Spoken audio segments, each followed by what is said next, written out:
देखो रिकॉर्डिंग का मैसेज की और स्क्रीन शेयर है।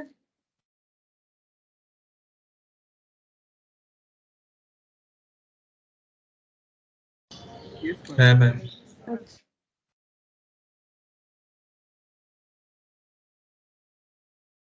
अच्छा देखो, हम लोग लास्ट दिन जो है कैश फ्लो स्टार्ट किए थे और उसमें हम लोग डायरेक्ट मेथड कर रहे थे। ठीक है, तो अभी डायरेक्ट मेथड ही आज करेंगे। इसमें डायरेक्ट मेथड पे जितने भी क्वेश्चन है हम लोग के पास, उसके बाद ही हम लोग इनडायरेक्ट मेथड स्टार्ट करेंगे। अगर टाइम होगा तो स्टार्ट करेंगे, नहीं तो आज डायरेक्ट मेथड को कंप्लीट कर लेंगे, उस पर जितना भी क्वेश्चन है। ठीक है, तो कौन कौन सा क्वेश्चन हम लोग कर सकते हैं? इलास्ट्रेशन 4, 5 ये सब कर सकते हैं। ठीक है, तो देखो हम करवा देते हैं इलास्ट्रेशन 4।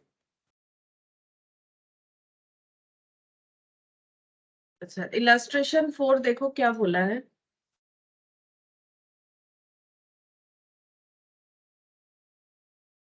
ये मैंने होमवर्क भी दिया था, ठीक है, बट पीडीएफ शेयर किया कि नहीं मुझे याद नहीं है।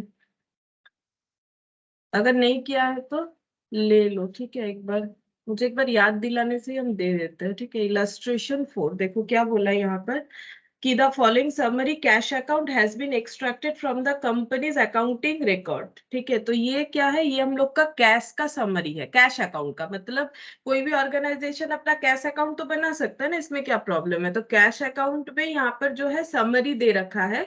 समरी मतलब कैश का कितना इनफ्लो आउटफ्लो हुआ है उसका डिटेल्स। बैलेंस एट 1 March 2001 मतलब ये क्या हो गया? Opening cash balance. ठीक है, इतना इनके पास ओपनिंग में कैश है। अच्छा, उसके बाद रिसिप्ट फ्रॉम कस्टमर। अब सेल करेंगे तो कस्टमर से भी रिसिप्ट होगा, तो कस्टमर से रिसिप्ट हुआ है देखो 2783। Issue of shares, share issue करके पैसा आया है। कैश अकाउंट में इशू ऑफ शेयर्स क्यों दिख रहा है? क्योंकि शेयर इशू करके पैसा आया होगा। शेयर इशू करने का एंट्री क्या होता है?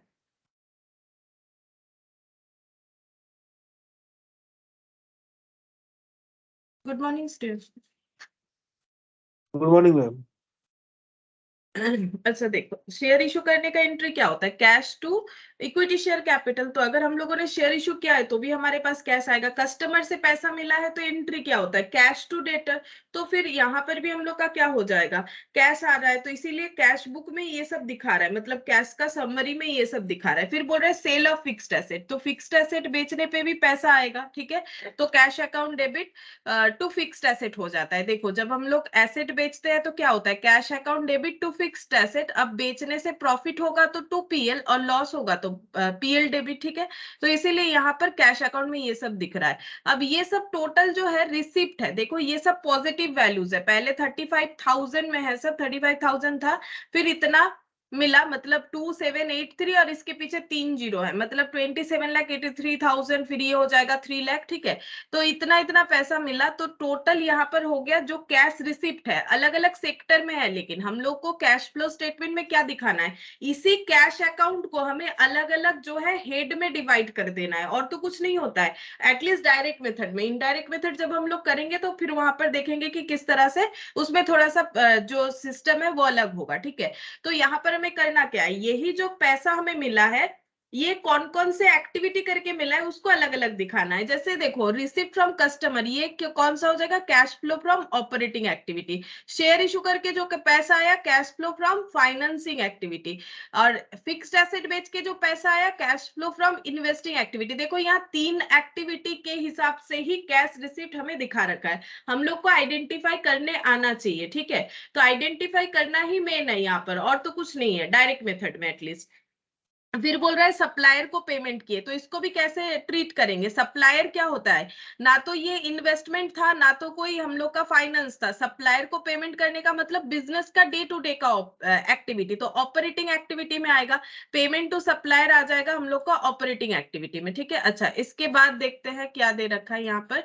Payment for property plant and equipment. Property plant equipment के लिए पेमेंट क्या है? तो प्रॉपर्टी खरीदना, प्लांट खरीदना या कोई इक्विपमेंट खरीदना, ये इन्वेस्टमेंट इन्वेस्टमेंट कहलाता है।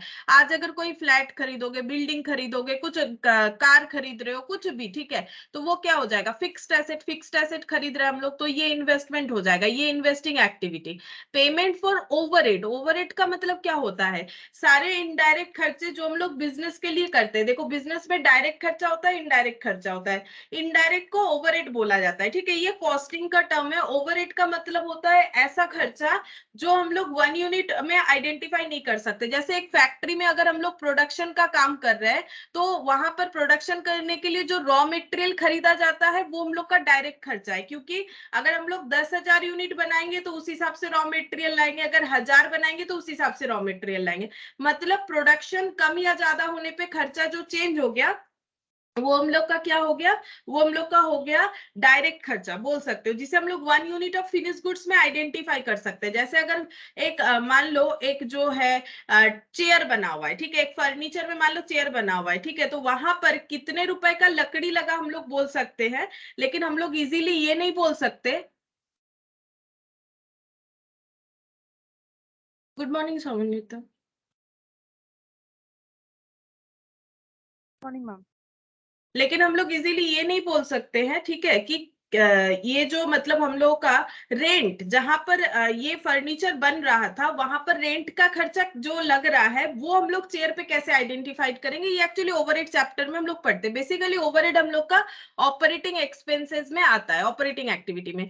वेजेस एंड सैलरी ये भी हम लोग का ऑपरेटिंग एक्टिविटी में आएगा, अगर हम लोग बिजनेस को चलाने के लिए वेजेस सैलरी दे रहे हैं। टैक्सेशन ये क्या होता है, हम लोग जो प्रॉफिट कमाते हैं, अगर प्रॉफिट ओरिएंटेड बिजनेस है तो हमें टैक्स देना पड़ सकता है, अगर हमारा इनकम जो है टैक्सेबल इनकम है तो है, इसीलिए दिया गया है। तो ये भी ऑपरेटिंग एक्टिविटी में लेस करके दिखाते कि इतना पैसा हमारा जा रहा है, ठीक है। प्रॉफिट से ही तो पेमेंट करेंगे। डिविडेंड किसे देते हैं, जो शेयर होल्डर है उन्हें देते हैं। तो शेयर इशू करना अगर फाइनेंसिंग एक्टिविटी है, उससे रिलेटेड सारे एक्टिविटीज को हम लोग यहाँ पर फाइनेंसिंग एक्टिविटी बोलेंगे। बैंक लोन लिए थे, रीपेमेंट ऑफ बैंक लोन कब होगा, अगर लोन लिए हैं तभी तो रीपे करेंगे। लोन लेना हम लोग का क्या एक्टिविटी है, फाइनेंसिंग एक्टिविटी। तो लोन का अगर रीपेमेंट करेंगे तो वो भी हम लोग का क्या हो जाएगा, फाइनेंसिंग एक्टिविटी हो जाएगा।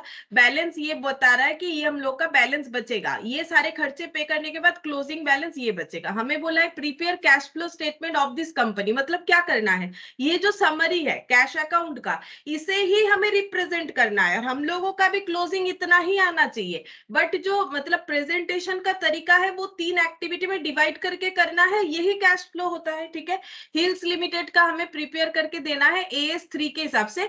AS3 मतलब जहां पर कैश फ्लो कैसे बनाया जाए उसका गाइडलाइंस दिया हुआ है, that is accounting standard 3। The company does not have any cash equivalent, इनके पास कोई कैश इक्विवेलेंट नहीं है, ठीक है। अब कैश इक्विवेलेंट क्या होता है, देखो उसके बारे में मैंने लास्ट दिन लिखवा दिया था, बता दिया था कि क्या क्या क्राइटेरिया फुलफिल होने पे कोई चीज कैश इक्विवेलेंट हो सकता है, ठीक है। तो ये तुम लोग को लेकिन पढ़ना है, याद भी रखना है, काफी इंपॉर्टेंट है कैश इक्विवेलेंट क्या होता है। अभी हम ये वाला क्वेश्चन जो है सॉल्व करके दिखाते हैं। देखो डायरेक्ट मेथड से करेंगे, आज हम लोग सारा क्वेश्चन है डायरेक्ट मेथड वाला ही करेंगे जो भी हमारे पास है, ठीक है। और अगर इनडायरेक्ट स्टार्ट होगा तो हम बताएंगे कि अब हम लोग इनडायरेक्ट वाला कर रहे हैं। तो यहाँ पर ऐसे लिखना पड़ेगा, हिल्स लिमिटेड कंपनी का नाम है, cash flow statement for the year ended 31 मार्च 2002, ठीक है। डायरेक्ट मेथड से कर रहे हैं इस क्वेश्चन को।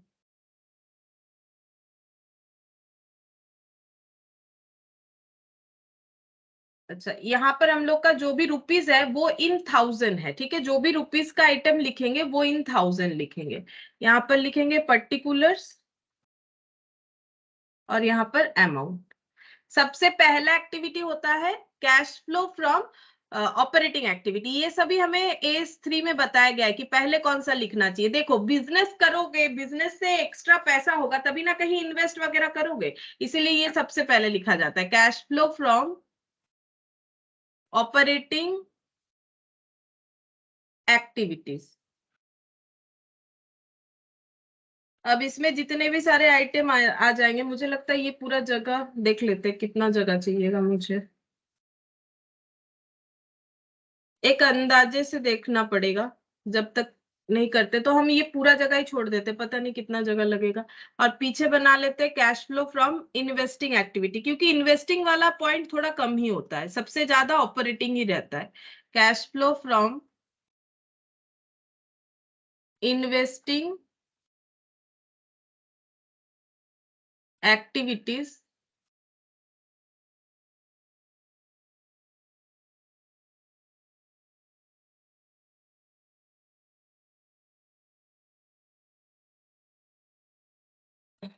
और हो जाएगा cash flow from financing activities. Cash flow from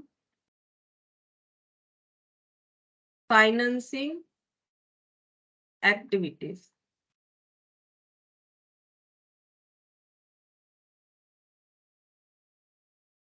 अच्छा, हम लोग ना दो कॉलम बना लेंगे, ठीक है, क्योंकि दो कॉलम बनाने से क्या होगा, हम लोग का जो आउटर कॉलम में हम लोग एडजस्टमेंट करके लिखेंगे उसका हो जाएगा यहाँ पर जगह, तो हम दो कॉलम बना रहे हैं और इसको भी हम यहाँ पर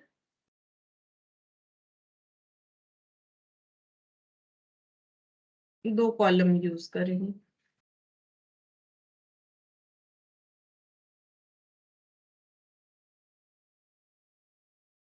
अच्छा, ये सारे एक्टिविटी यूज करके हमें पता चलेगा कि बिजनेस में एक्चुअली हमारा कैश फ्लो हुआ, कैश जनरेट हुआ, मतलब हमारे पास कुछ पैसा वैसा बचा या फिर चला गया, ठीक है। अगर बचा तो नेट कैश इंक्रीज, अगर चला गया तो हमें लिखना पड़ता है नेट कैश यूज्ड। फिर उसके बाद हम लोग ओपनिंग कैश फ्लो को ऐड करके चेक कर लेंगे कि एक्चुअली हम लोग के पास क्लोजिंग में जितना यहाँ पर दिया है उतना ही हो रहा है कि नहीं, मतलब 212, ठीक है। तो अब हम लोग यहाँ पर स्टार्टिंग से देखते हैं। देखो यहाँ पर हमें क्या क्या दिया हुआ है, बैलेंस, ओपनिंग बैलेंस, ये कैश फॉर्मेट में ये हमारा कहा जाता है। हम लोग ओपनिंग को लिख के, मतलब अभी हम लोग देखेंगे बिजनेस एक्टिविटी करके हमारे पास कितना पैसा आया है इस साल, तो ओपनिंग तो प्रीवियस ईयर का है, तो इससे हमें कोई लेना देना नहीं है। रिसिप्ट फ्रॉम कस्टमर, तो मैंने ये वैसे भी एक बार बता ही दिया कहां पर आना चाहिए। रिसिप्ट फ्रॉम कस्टमर, कस्टमर से पैसा मिल रहा है, तो ये हम लोग का जो है बिजनेस का ऑपरेटिंग एक्टिविटी है। तो receipts from customer, receipt from customers हो जाएगा 2783, ठीक है, तो 2783। अच्छा, इसके बाद देखो बोल रहा है इशू ऑफ शेयर्स, तो इशू ऑफ शेयर्स कहां पर होगा, फाइनेंसिंग एक्टिविटी, तो यहां पर लिखेंगे issue of shares financing activity 300। अच्छा, इसके बाद है sale of fixed asset, fixed asset बेचने से इन्वेस्टिंग एक्टिविटी। ये सभी से हमारे पास कैश का इनफ्लो हुआ है, ठीक है। कैश फ्लो में इनफ्लो भी हो सकता है, आउटफ्लो भी हो सकता है, क्योंकि ये सब इनफ्लो है। फिक्स्ड एसेट बेचेंगे पैसा आया, शेयर इशू करेंगे पैसा आया, कस्टमर से पैसा मिला, तो ये सब पॉजिटिव में दिखाया मैंने। अगर हमारा कुछ आउटफ्लो होगा तो उसे हम लोग नेगेटिव में दिखाएंगे। अच्छा, इसके बाद बोल रहे हैं ये देखो पेमेंट टू सप्लायर 2047, ये हम लोग नेगेटिव में दिखाएंगे, यहां पर लिखेंगे पेमेंट टू सप्लायर, ठीक है। यहां पर इस वैल्यू को नेगेटिव में दिखा देंगे, तब हो जाएगा। पेमेंट टू सप्लायर हम लोग का है 2047, ये हो गया पेमेंट टू सप्लायर। अच्छा, अब देखते हैं नेक्स्ट है payment for property plant equipment, मतलब investing activity.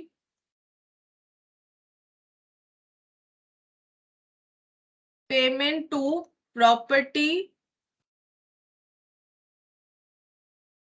Plant equipment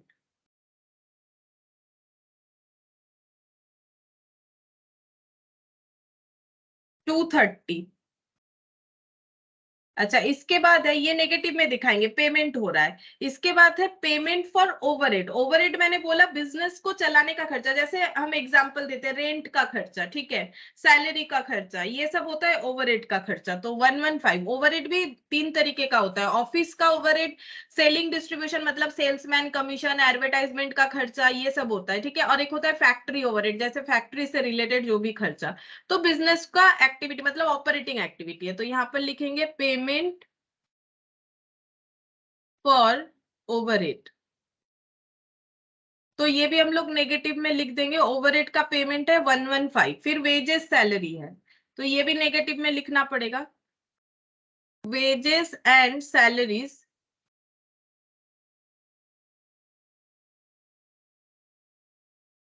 wages and salaries paid 69।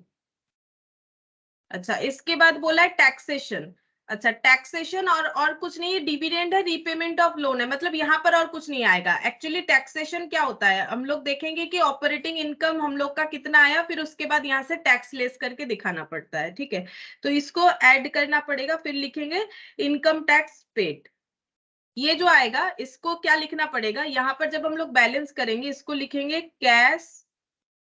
अब चेक करना पड़ेगा जेनरेटेड है कि मतलब कम है कि ज्यादा, मतलब हमारा इनकम ज्यादा हुआ कि एक्सपेंस ज्यादा हुआ। अब हम लोग इंडिविजुअली चेक करेंगे, ठीक है।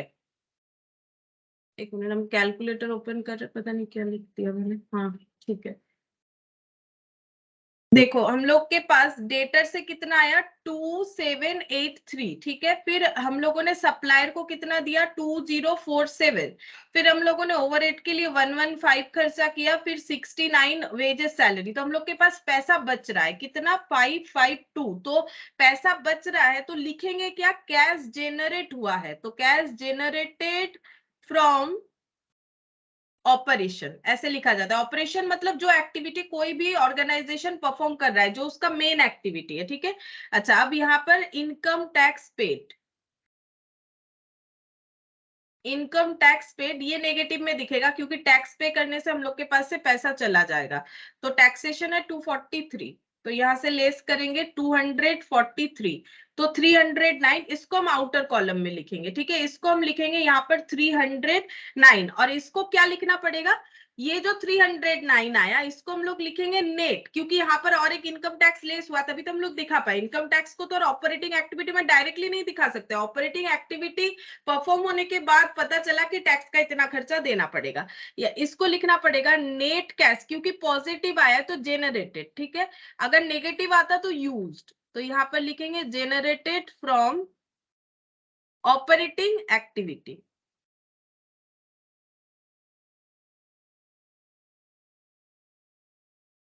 अच्छा, अब हम लोग इन्वेस्टमेंट वाला देखेंगे। पहले देख लेते क्या लिखना बाकी रह गया है। डिविडेंड लिखना बाकी रह गया 80 रुपीज, तो डिविडेंड यहाँ पर आएगा, क्योंकि शेयर अगर यहाँ पर आएगा तो शेयर के लिए पे किया गया डिविडेंड भी यहाँ पर आता है, ठीक है। फाइनेंसिंग एक्टिविटी में डिविडेंड पेड, डिविडेंड पेड है हम लोगों का 80। ये ऐसा इसीलिए होता है, डिविडेंड पे को तुम लोग सोच सकते हो कि खर्चा है जो फाइनल डिविडेंड, एक्चुअली ये यहाँ पर इसीलिए लिखा जाता है क्योंकि शेयर अगर इशू करते ही नहीं तो डिविडेंड भी नहीं देना पड़ता। शेयर इशू क्यों किया, ताकि हमारा फाइनेंस आए बिजनेस पे, इसीलिए डिविडेंड पेड भी फाइनेंसिंग एक्टिविटी लिखा जाता है। अच्छा, इसके बाद रीपेमेंट ऑफ बैंक लोन, वो भी हमारा फाइनेंसिंग एक्टिविटी होगा, क्योंकि लोन लेना अगर फाइनेंसिंग एक्टिविटी है तो लोन रीपे करना भी फाइनेंसिंग एक्टिविटी है। तो लोन का रीपेमेंट है हम लोगों का 250। अच्छा, और इसके बाद कुछ नहीं है, ठीक है। अब हम लोग इसका भी कैलकुलेशन कर सकते हैं, यहाँ पर भी कर सकते हैं। यहाँ पर देखते हैं क्या हो रहा है, 128, ये देखो 128 माइनस 230, यहाँ पर नेगेटिव बैलेंस आया 102, ठीक है। ये हम लोग आउटर कॉलम में लिख देते हैं क्योंकि ये हम लोग का क्या हो गया, इन्वेस्टिंग एक्टिविटी का नेट रिजल्ट आ गया। इसको क्या लिखेंगे, नेट कैश। अब देखो वहां पर लिखा था जेनरेटेड, क्यों, क्योंकि कैश जनरेट हुआ है, कैश हमारे पास है 309, यहाँ पर नेगेटिव है तो कैश हमारे पास नहीं है, तो इसको लिखना पड़ता है used, net cash used in investing activity.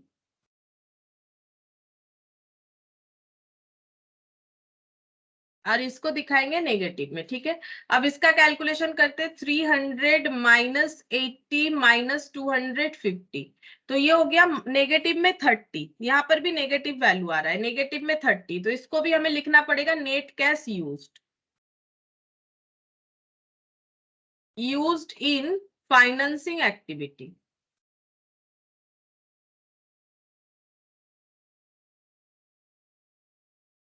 और ये सारे एडजस्ट करके हम लोग क्या दिखाएंगे, कि ओवरऑल क्या हुआ, ओवरऑल हमारे पास तीनों एक्टिविटी से कितना पैसा रह रहा है, मतलब जो चीज यहाँ पर बना है ना वही देखो। अब हम लोग का कितना आना चाहिए वो हमें देखना है। हम लोग का अभी 212 नहीं आएगा, क्यों नहीं आएगा? 212 में ओपनिंग कैश का, यहाँ पर देखो ओपनिंग कैश का इंपैक्ट है। 212 तब आएगा जब हम लोग ओपनिंग कैश को भी लेंगे, क्योंकि अगर देखा जाए ये कैश अकाउंट में जितने भी आइटम है सारी चीज हम लोगों ने कंसिडर किए एक्सेप्ट ये वाला 35, ठीक है। तो इसको भी यहाँ पर करेंगे, लेकिन फॉर्मेट के हिसाब से यहाँ नहीं लिखा जाता है तो नहीं लिखेंगे ना।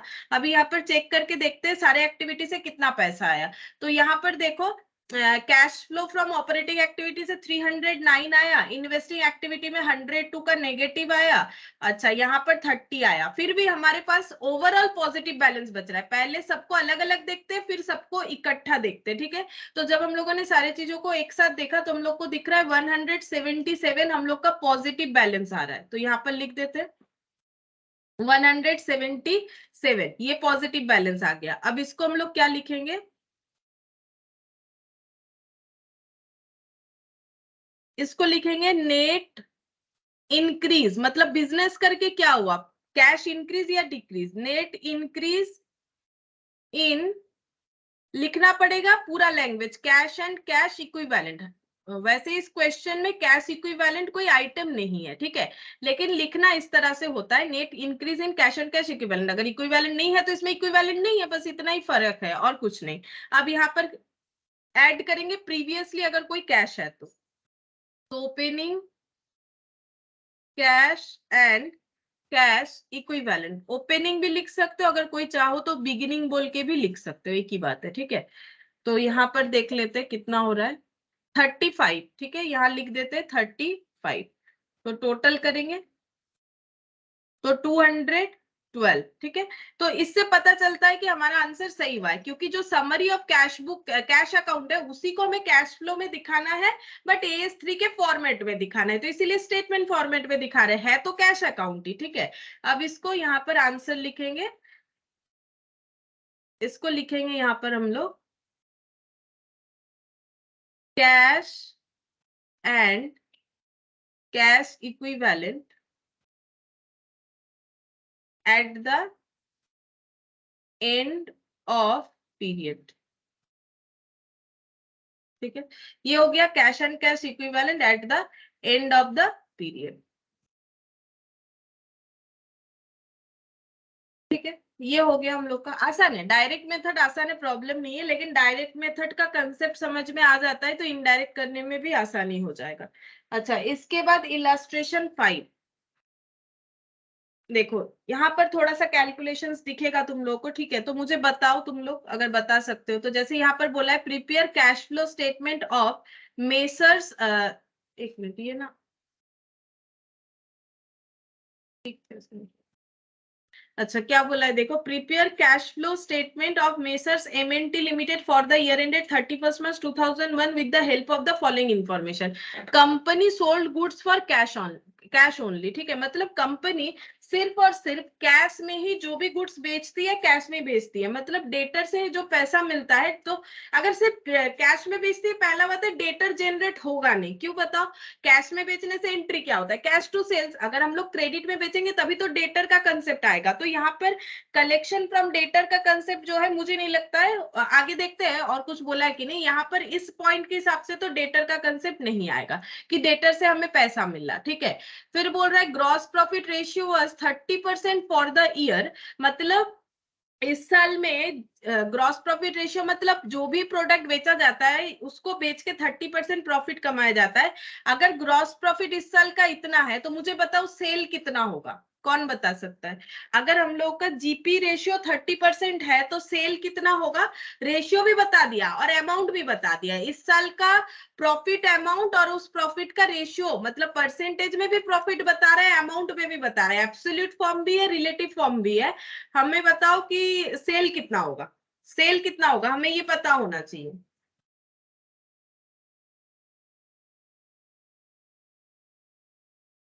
बोलो सेल कितना होगा? क्या ये प्रॉफिट में सेल नहीं पता चल रहा है तुम लोग को? 30% अगर प्रॉफिट है तो सेल कितना है?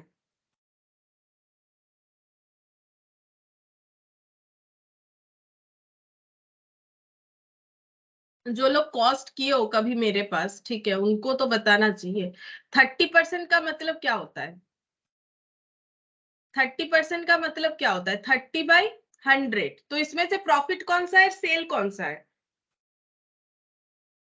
जैसे अगर किसी को मिला है 60%, 12,75,000 मैम। है 12,75,000, ठीक है, इसे 12,75,000 होगा ना।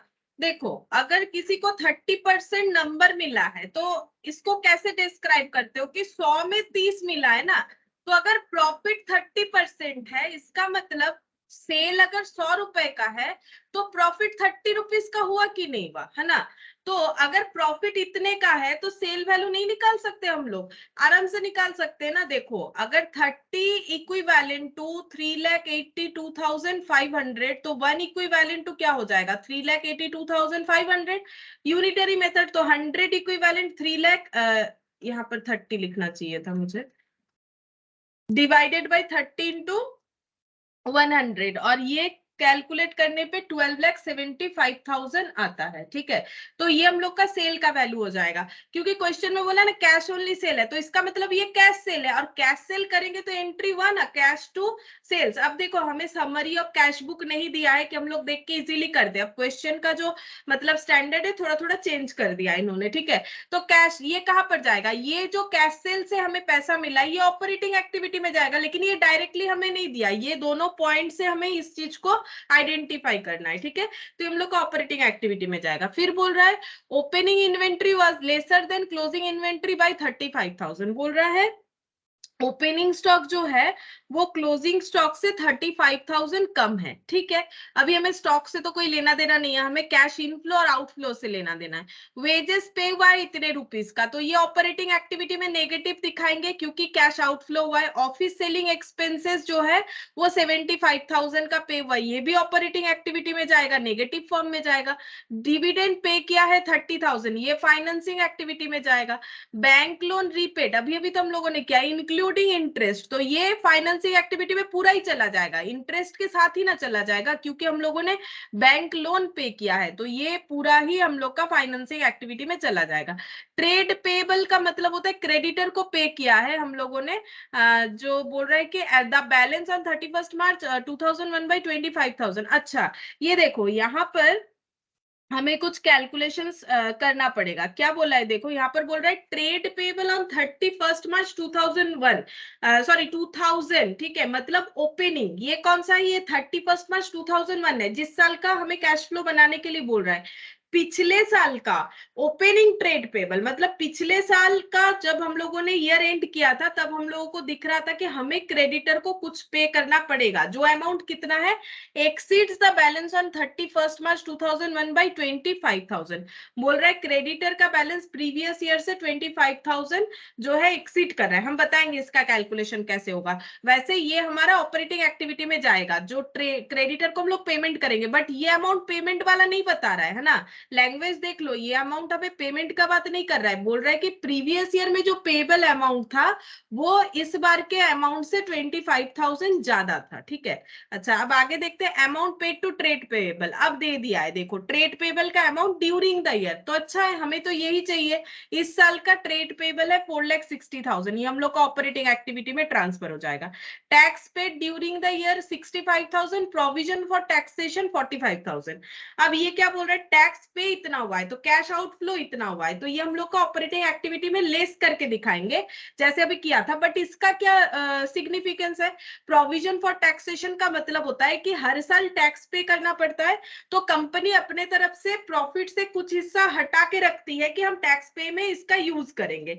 तो ये देखो ये 31 मार्च 2001 के एंड में प्रोविजन इतना किया गया है टैक्स के लिए, ठीक है, तो ये नेक्स्ट ईयर काम में आएगा। और अभी हम लोगों ने टैक्स पे कितना किया है, 65,000 टैक्स पे किया है, तो हमें यही आउटफ्लो दिखाना पड़ेगा यहाँ पर। यही तो अच्छा है, हमें ये देखना है सिर्फ कि कितना हमारा कैश का ट्रांजैक्शन हुआ है, ठीक है। हम लोग प्रॉफिट से क्या हटा रहे हैं क्या नहीं कर रहे, ये कोई कैश आउटफ्लो नहीं होता है, ठीक है। इसीलिए हमें इससे कोई लेना देना नहीं है, एटलीस्ट डायरेक्ट मेथड में। बाद में इनडायरेक्ट मेथड में देखेंगे कैसे ट्रीट होगा। इन्वेस्टमेंट बेच दिया है of 7 lakh sold during the year at a profit of 20,000। तो इन्वेस्टमेंट बेच दिया है जो कि 7 लाख का था 20,000 प्रॉफिट में। तो बताओ कितना पैसा मिला होगा? इन्वेस्टमेंट बेचा है तो पैसा तो मिला होगा, कितना पैसा मिला इन्वेस्टमेंट बेच के? ये तो इन्वेस्टिंग एक्टिविटी में जाएगा। मुझे ये बताओ इन्वेस्टमेंट बेच के कैश इनफ्लो कितना हुआ? बताओ इन्वेस्टमेंट को बेच के कितना पैसा आया? अरे बोलो ना, गलत होगा तो होगा, कम से कम याद रह जाएगा कि ये गलत हुआ था। इन्वेस्टमेंट बेच के कितना पैसा आया? 7,20,000। हाँ 7,20,000, ठीक है। इन्वेस्टमेंट बेच के 7,20,000 आएगा, क्योंकि कैश अकाउंट डेबिट कितने से करोगे? 7,20,000, ठीक है। क्यों 7,20,000 से करोगे? जब टू इन्वेस्टमेंट चला जा रहा है कितने का? 7 लाख का। प्रॉफिट कितना हुआ? 20,000 का। तो जब टोटल करोगे तो 7,20,000 हुआ ना, प्रॉफिट भी तो रिसीव कर रहे हो। डेप्रिसिएशन फिक्स्ड एसेट पे इतना लगा, क्या ये कैश फ्लो में आएगा? फिक्स्ड एसेट पे जो डेप्रिसिएशन लगा, क्या ये कैश फ्लो में आएगा? कैश फ्लो में सिर्फ वही आइटम आता है ना जिसमें कैश ट्रांजैक्शन होता है, क्या ये आइटम आएगा? डेप्रिसिएशन कभी हम लोग ऐसे लिखते हैं क्या, डेप्रिसिएशन टू कैश? क्या डेप्रिसिएशन का पैसा किसी को पे करने जाते हैं, या फिर इससे पैसा आता है? पहला बात है ये तो खर्चा है, पैसा तो आने वाला है नहीं, पैसा जाने वाला है। मतलब क्या ये पैसे से ट्रीट होता है? डेप्रिसिएशन ये नॉन कैश आइटम होता है, तो ये भी हमें लिखना नहीं है। कैश फ्लो में कोई भी नॉन कैश आइटम नहीं आता है, तो ये सब हमें कंफ्यूज करने के लिए दिया है, मतलब हमें कितना समझ में आ रहा है इस वजह से। तो ये आइटम हमारा नहीं आएगा। प्लांट एंड मशीनरी परचेस्ड किया है तो ये इन्वेस्टिंग एक्टिविटी हो जाएगा। कैश एंड कैश इक्विवेलेंट ये ओपनिंग वाला है। डेट देखो 31 मार्च 20, ये ओपनिंग वाला है। 31 मार्च 21 ये क्लोजिंग वाला है। मतलब सारे ट्रांजैक्शन में ओपनिंग ऐड करने के बाद ये हमारे पास मिलना चाहिए, ठीक है। मतलब 6,07,500 ये हम लोग का आंसर आना चाहिए। अच्छा आगे देखते हैं। बस इतना ही दिया हुआ है, ठीक है। तो इससे हमें कैश फ्लो स्टेटमेंट बना के देना है।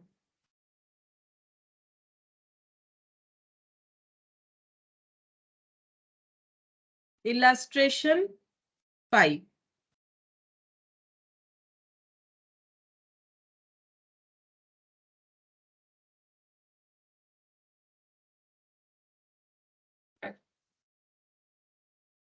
Cash flow statement for the year ended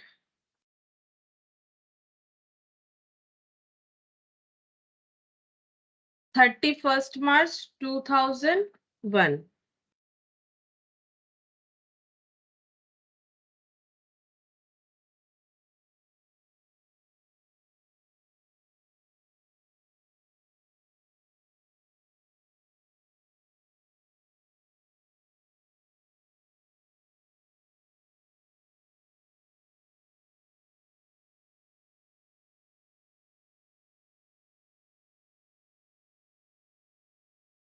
Cash flow from operating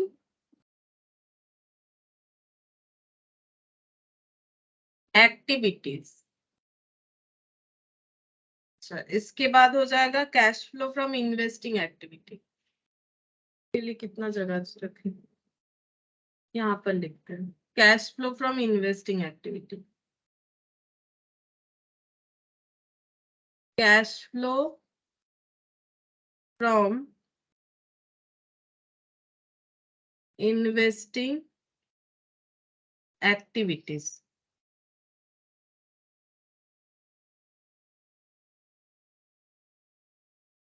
cash flow from financing activities.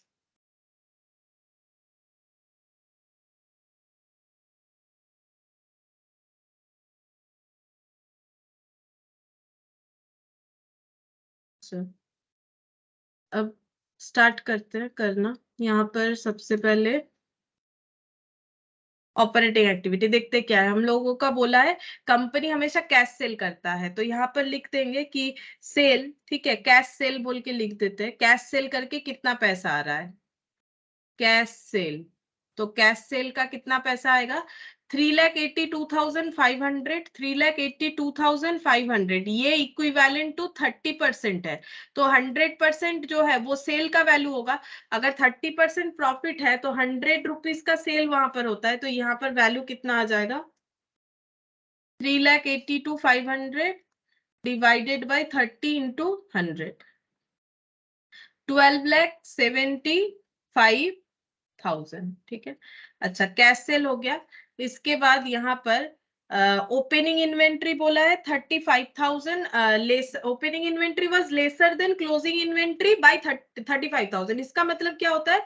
Opening और क्लोजिंग स्टॉक का जो डिफरेंस है वो बोल रहे हैं 35,000 है। ठीक है, ये तो स्टॉक का क्लोजिंग स्टॉक का डिफरेंस बता रहे हैं। हम लोग को देखना चाहिए कैश इनफ्लो आउटफ्लो हो रहा है कि नहीं। तो यहाँ पर अभी तो मुझे नहीं लगता इसका कोई भी यूज यहाँ दिख रहा है हमें, ठीक है, क्योंकि ये हमारा एक स्टॉक का वैल्यू बता रहा है। फिर वेजेस पेड ये लिखेंगे, वेजेस पेड है 4,92,500, यहाँ पर लिखेंगे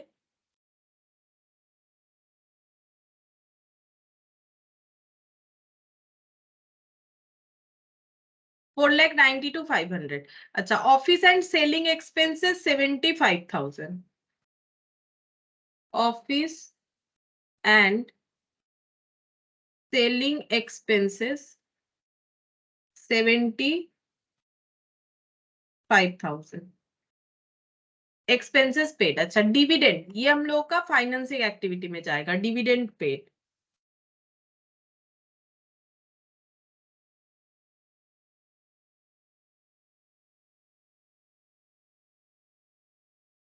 डिविडेंड पेड हो जाएगा 30,000। अच्छा,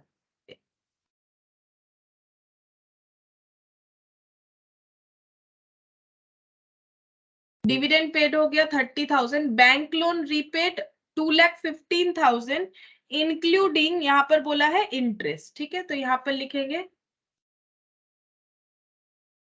बैंक लोन रीपेड, ब्रैकेट में इंक्लूडिंग इंटरेस्ट, मतलब इसमें इंटरेस्ट का अमाउंट भी जुड़ा हुआ है। तो इंटरेस्ट तो देना ही पड़ेगा, अगर लोन लेंगे तो इंटरेस्ट तो देना ही पड़ेगा। इंटरेस्ट भी कैश आउटफ्लो होता है और वो भी लोन से रिलेटेड है, तो यहाँ पर ही आएगा। तो यहाँ पर हो जाएगा हम लोगों का 2,15,000। ये बैंक लोन रीपेड हो गया। फिर बोल रहा है ट्रेड पेबल बता दिया है, ट्रेड पेबल बता रहा है। नहीं, ये ट्रेड पेबल नहीं बताया था, ये बताया था कि प्रीवियस ईयर और इस साल के ट्रेड पेबल के बैलेंस में क्या फर्क है, तो ये भी हमें नहीं चाहिए। फिलहाल अमाउंट पेड बता दिया है, क्योंकि अमाउंट पेड बता दिया है 4,60,000, तो यहाँ पर लिखेंगे पेमेंट टू क्रेडिटर,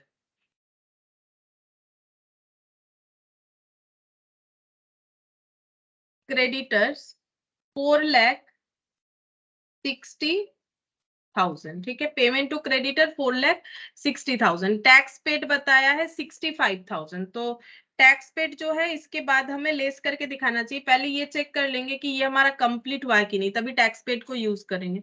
हाँ, बाकी यहाँ तो कुछ नहीं दिख रहा है, तो इसको हम लोग क्लोज कर देते हैं। तो ये कितना आ रहा है? 12,75,000 माइनस 4,92,500 माइनस 75,000, 4,60,000।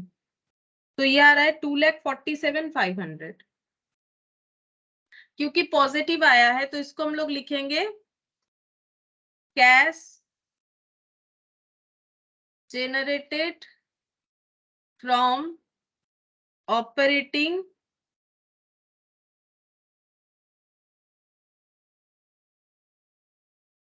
लास्ट टाइम मैंने क्या लिख पाया था? कैश जेनरेटेड फ्रॉम ऑपरेशंस, हाँ ऐसे भी लिख सकते हैं। ऑपरेटिंग एक्टिविटी उसके बाद वाले पॉइंट में लिखेंगे, या फिर यहाँ पर भी ऑपरेटिंग एक्टिविटी लिखने से कोई प्रॉब्लम नहीं है।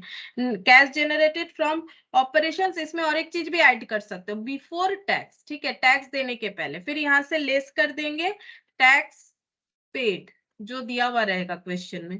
कैश पेड है हम लोग का यहाँ पर 65,000। तो इसके बाद भी पैसा बचेगा हम लोगों के पास 1,82,500। तो इसको हम लोग क्या बोलेंगे? Net cash. ये नेट हो गया, ये बाकी था, इसीलिए net cash generated from operating activity.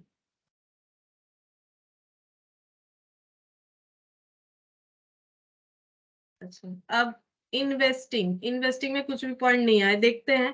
Tax के बाद ये रहा इन्वेस्टमेंट ऑफ 7 लाख सोल्ड, तो इसका हमें कैश दिखाना पड़ेगा कि कितना कैश आया इन्वेस्टमेंट बेचने के बाद।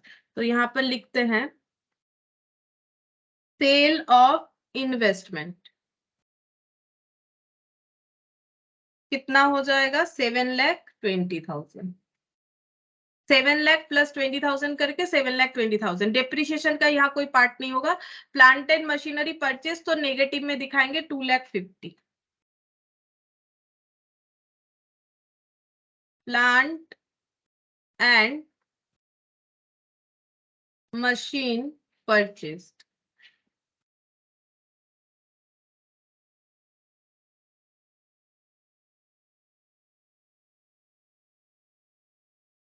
4,70,000। ये आउटर कॉलम में लिखेंगे 4,70,000। और इसको हम लोग बोलेंगे कैश जेनरेटेड, क्योंकि यहाँ पर भी कैश जनरेट हुआ है।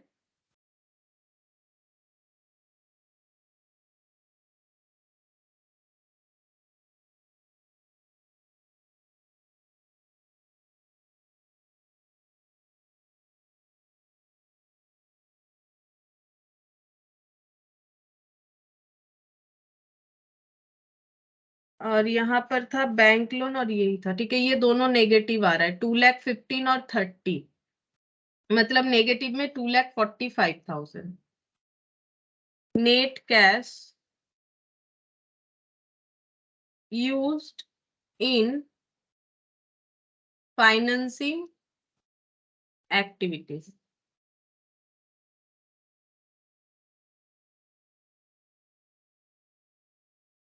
यहाँ पर हो जाएगा 1,82,500 प्लस 4,70,000 माइनस 2,45,000। 4,07,500 आ रहा है।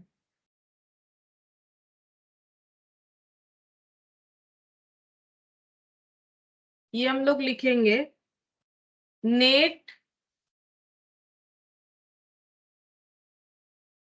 इंक्रीज इन कैश, क्योंकि पॉजिटिव आया तो नेट इंक्रीज इन कैश यहाँ पर ऐड हो जाएगा opening cash and cash equivalent, ऐसे लिख दो opening cash and cash equivalent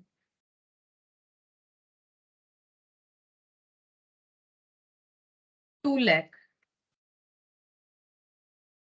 और ये दोनों ऐड करने से 6,07,500, तो 6,07,500 ये हम लोग का क्लोजिंग बैलेंस आ गया, ठीक है। तो यहाँ पर पॉइंट क्या देखना था हमें, हम लोगों को दिखा कि डेप्रिसिएशन हम लोगों ने कंसीडर नहीं किया। क्यों नहीं किया? क्योंकि डेप्रिसिएशन एक नॉन कैश आइटम है, हम लोग कैश फ्लो बना रहे हैं, ठीक है। जब कैश रिलेटेड एंट्री नहीं है तो इसका यहाँ कोई काम नहीं है। अच्छा, उसके बाद हम लोगों ने यहाँ पर 2 पॉइंट देखा। देखो, एक तो हम लोगों ने देखा यहाँ पर टैक्स पेड में 45,000 क्यों हम लोगों ने कंसीडर नहीं किया, क्योंकि 45,000 प्रोविजन है। प्रोविजन मतलब प्रॉफिट से लिया गया पोर्शन, ठीक है। इस साल कंपनी ने 45,000 का प्रोविजन किया है टैक्स पेमेंट के लिए नेक्स्ट ईयर, क्योंकि 31 मार्च का प्रोविजन नेक्स्ट ईयर काम आएगा। अभी ये 65,000 पे किया, हमें वही लिखना चाहिए, 45,000 लिखने का जरूरत नहीं होता है। फिर यहाँ पर बोला है ट्रेड पेबल लिख दिया। ट्रेड पेबल में ये हमें अमाउंट बताए कितना पैसा बाकी था, तो बाकी से तो हमें लिंक नहीं, हमें ये देखना है क्रेडिटर के कितना हम लोगों ने पे किया क्रेडिटर को, ठीक है। तो यहाँ पर ये बैलेंस बताया था कि क्लोजिंग बैलेंस जो ट्रेड पेबल होता है ना, उसका बैलेंस कैसे दिखाते हैं, बाई बैलेंस बीडी, क्योंकि ये लाइबिलिटी है, और टू बैलेंस सीडी। ये पॉइंट क्या बोल रहा था कि 31 मार्च 2000 को जो ट्रेड पेबल का बैलेंस था वो हमारे इस साल के बैलेंस से 25,000 ज्यादा था। अब इस साल का जितना भी था, सपोज अगर एक्स था तो यहाँ पर एक्स प्लस 35,000 है, ये हमें बता रहा है। बट इसका कैश फ्लो से क्या लेना देना, हमें तो ये देखना पड़ेगा कि टू कैश हम लोगों ने कितना किया। ट्रेड पेबल टू कैश वो तो हमें दे रखा है अलग से ही 4,60,000, तो ये हमें चाहिए ना, जितना भी कैश रिलेटेड एंट्री होगा, चाहे वो इनफ्लो हो चाहे वो आउटफ्लो हो, वही हमारे कैश फ्लो स्टेटमेंट को इंपैक्टफुल करेगा, बाकी कुछ नहीं। और यहाँ पर क्या बताया था, opening inventory was less than closing inventory, मतलब अगर एक स्टॉक का अकाउंट बनाओगे तो ओपनिंग जो स्टॉक है बोल रहा है जितना भी है वो क्लोजिंग से 35,000 कम है, मतलब अगर क्लोजिंग स्टॉक एक्स है तो ओपनिंग स्टॉक एक्स माइनस 35,000 है, ऐसा बता रहा है। ठीक है, लेकिन ये सब का यूज हमारे यहाँ पर नहीं होने वाला। ठीक है, ये सब जस्ट इंफॉर्मेशन है और थोड़ा सा कंफ्यूजन के लिए दिया है ताकि हम लोग गलत करें। अच्छा, ये हो गया हम लोग का 4 और 5, जो कि दोनों ही मैंने होमवर्क के लिए दिया था। इसके बाद क्वेश्चन नंबर 9 करेंगे जो कि डायरेक्ट मेथड से है। ठीक है, ये बीच का इसीलिए नहीं कर रहे क्योंकि ये इनडायरेक्ट मेथड से करेंगे हम लोग, ये सब क्वेश्चन इनडायरेक्ट मेथड के लिए है। क्वेश्चन नंबर 9, ये देखो, जहां पर इस तरह से समरी दिए रखेगा ना कैश बुक का, तो वहां पर हम लोग डायरेक्ट मेथड करेंगे। हम बता देंगे लास्ट में कि क्वेश्चन देख के कैसे समझेंगे डायरेक्ट मेथड होगा कि नहीं होगा। एक्चुअली इनडायरेक्ट मेथड हर तरीके से कर सकते हैं, लेकिन डायरेक्ट मेथड करने के लिए स्पेसिफिक कुछ डेटा होना चाहिए, तभी हम लोग कर सकते हैं। हम बता देंगे, पहले सीख लेते हैं, लास्ट में समरी कर देंगे।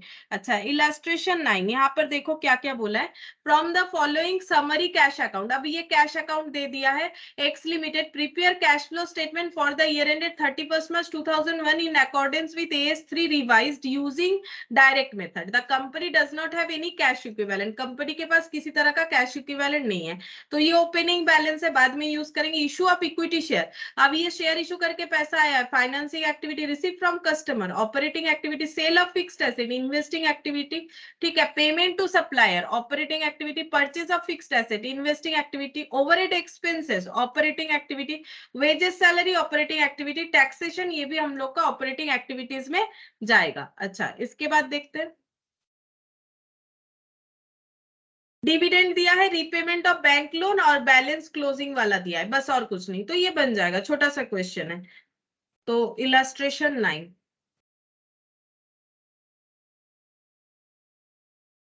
Illustration 9, x limited cash flow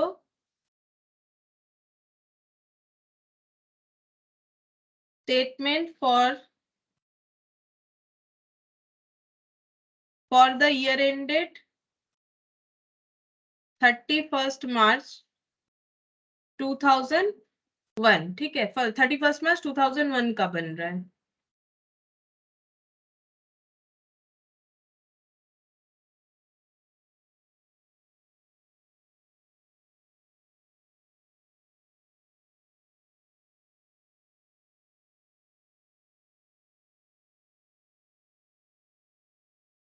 cash flows from operating activities.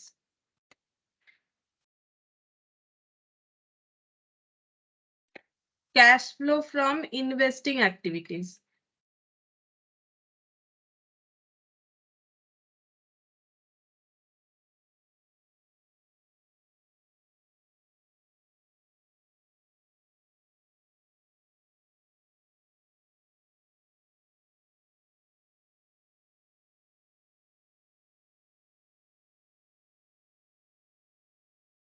Cash flow from financing activities.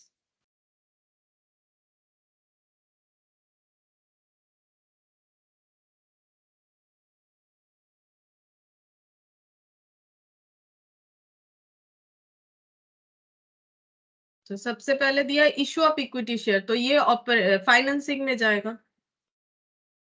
यहाँ पर लिखेंगे, ऐसे लिखना चाहिए, प्रोसीड्स मतलब जो पैसा आया, प्रोसीड्स, ये लैंग्वेज यूज होता है, proceeds from issue of equity share. Equity share issue करके जो भी पैसा आया है, दैट इज 300। ये सब इन थाउजेंड में है, ये सारा डेटा जो है इन थाउजेंड में है। अच्छा, उसके बाद रिसिप्ट फ्रॉम कस्टमर 2800, तो ये ऑपरेटिंग में चला जाएगा। Receipts from customers, 2800। Sale of fixed asset investing में चला जाएगा।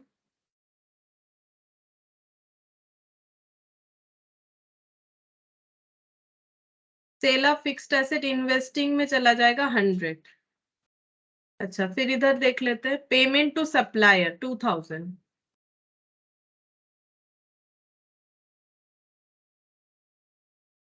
Payment to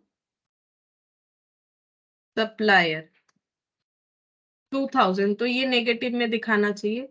purchase of fixed asset, अच्छा ओवरहेड और वेजेस सैलरी ये लिख लेते हैं। Overhead expenses paid, wages and salaries paid. Amount देख लेते हैं। Overhead expenses 200, wages salary 100। अच्छा, टैक्सेशन भी यहाँ पर ही आएगा। परचेज ऑफ फिक्स्ड एसेट ये रह गया था। परचेज ऑफ फिक्स्ड एसेट 200 यहाँ पर लिख देते हैं।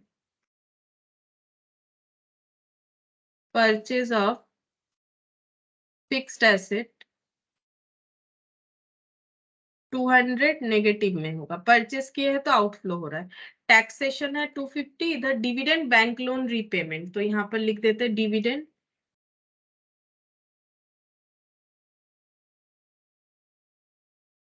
डिविडेंड पेड और बैंक लोन रीपेड।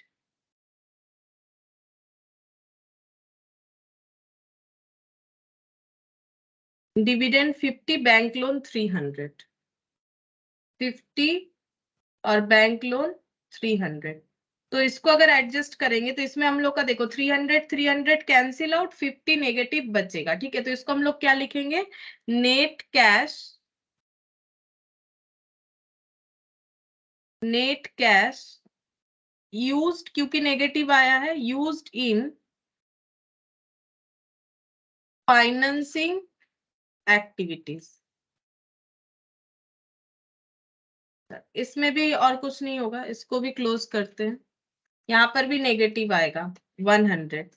इसको भी लिखेंगे net cash used in investing activity.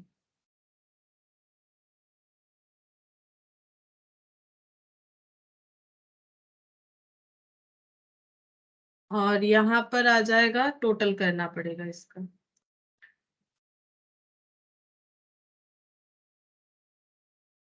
$2800 से 2000 लेस हो गया तो 800 बच रहा है। 800 से 300 चला जाएगा तो 500 बचेगा। अब यहाँ से लेस करना पड़ेगा इनकम टैक्स पेड। यहाँ थोड़ा जगह कम हो गया। Income tax paid, income tax paid है 250। तो आउटर कॉलम में लिख देते हैं डायरेक्टली। हम लोग का बच रहा है 250। ठीक है, 250 ही बच रहा है, पॉजिटिव बच रहा है। तो इसको हम लोग लिखेंगे कैश, नेट कैश जेनरेटेड। यहाँ पर लिख देते हैं छोटा छोटा करके, नेट कैश, सेम लैंग्वेज ही लिखना है। तो नेट कैश जेनरेट, क्योंकि नेगेटिव पॉजिटिव हुआ है, जेनरेटेड फ्रॉम ऑपरेटिंग एक्टिविटीज। और इसको ये 500 को हमें लिखना है कैश जेनरेटेड फ्रॉम ऑपरेशन। ये 500 को क्या लिखना होता है? Cash generated from operation. पहले भी लिखा हुआ है ना, तो वहां से लिख लो। यहाँ थोड़ा मेरा स्पेस जो है गलत मैंने रख लिया, यहाँ पर थोड़ा और रखना चाहिए था।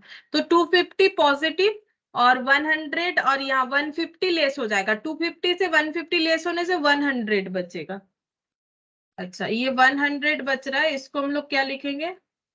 100 जो बच रहा है, नेट कैश इंक्रीज,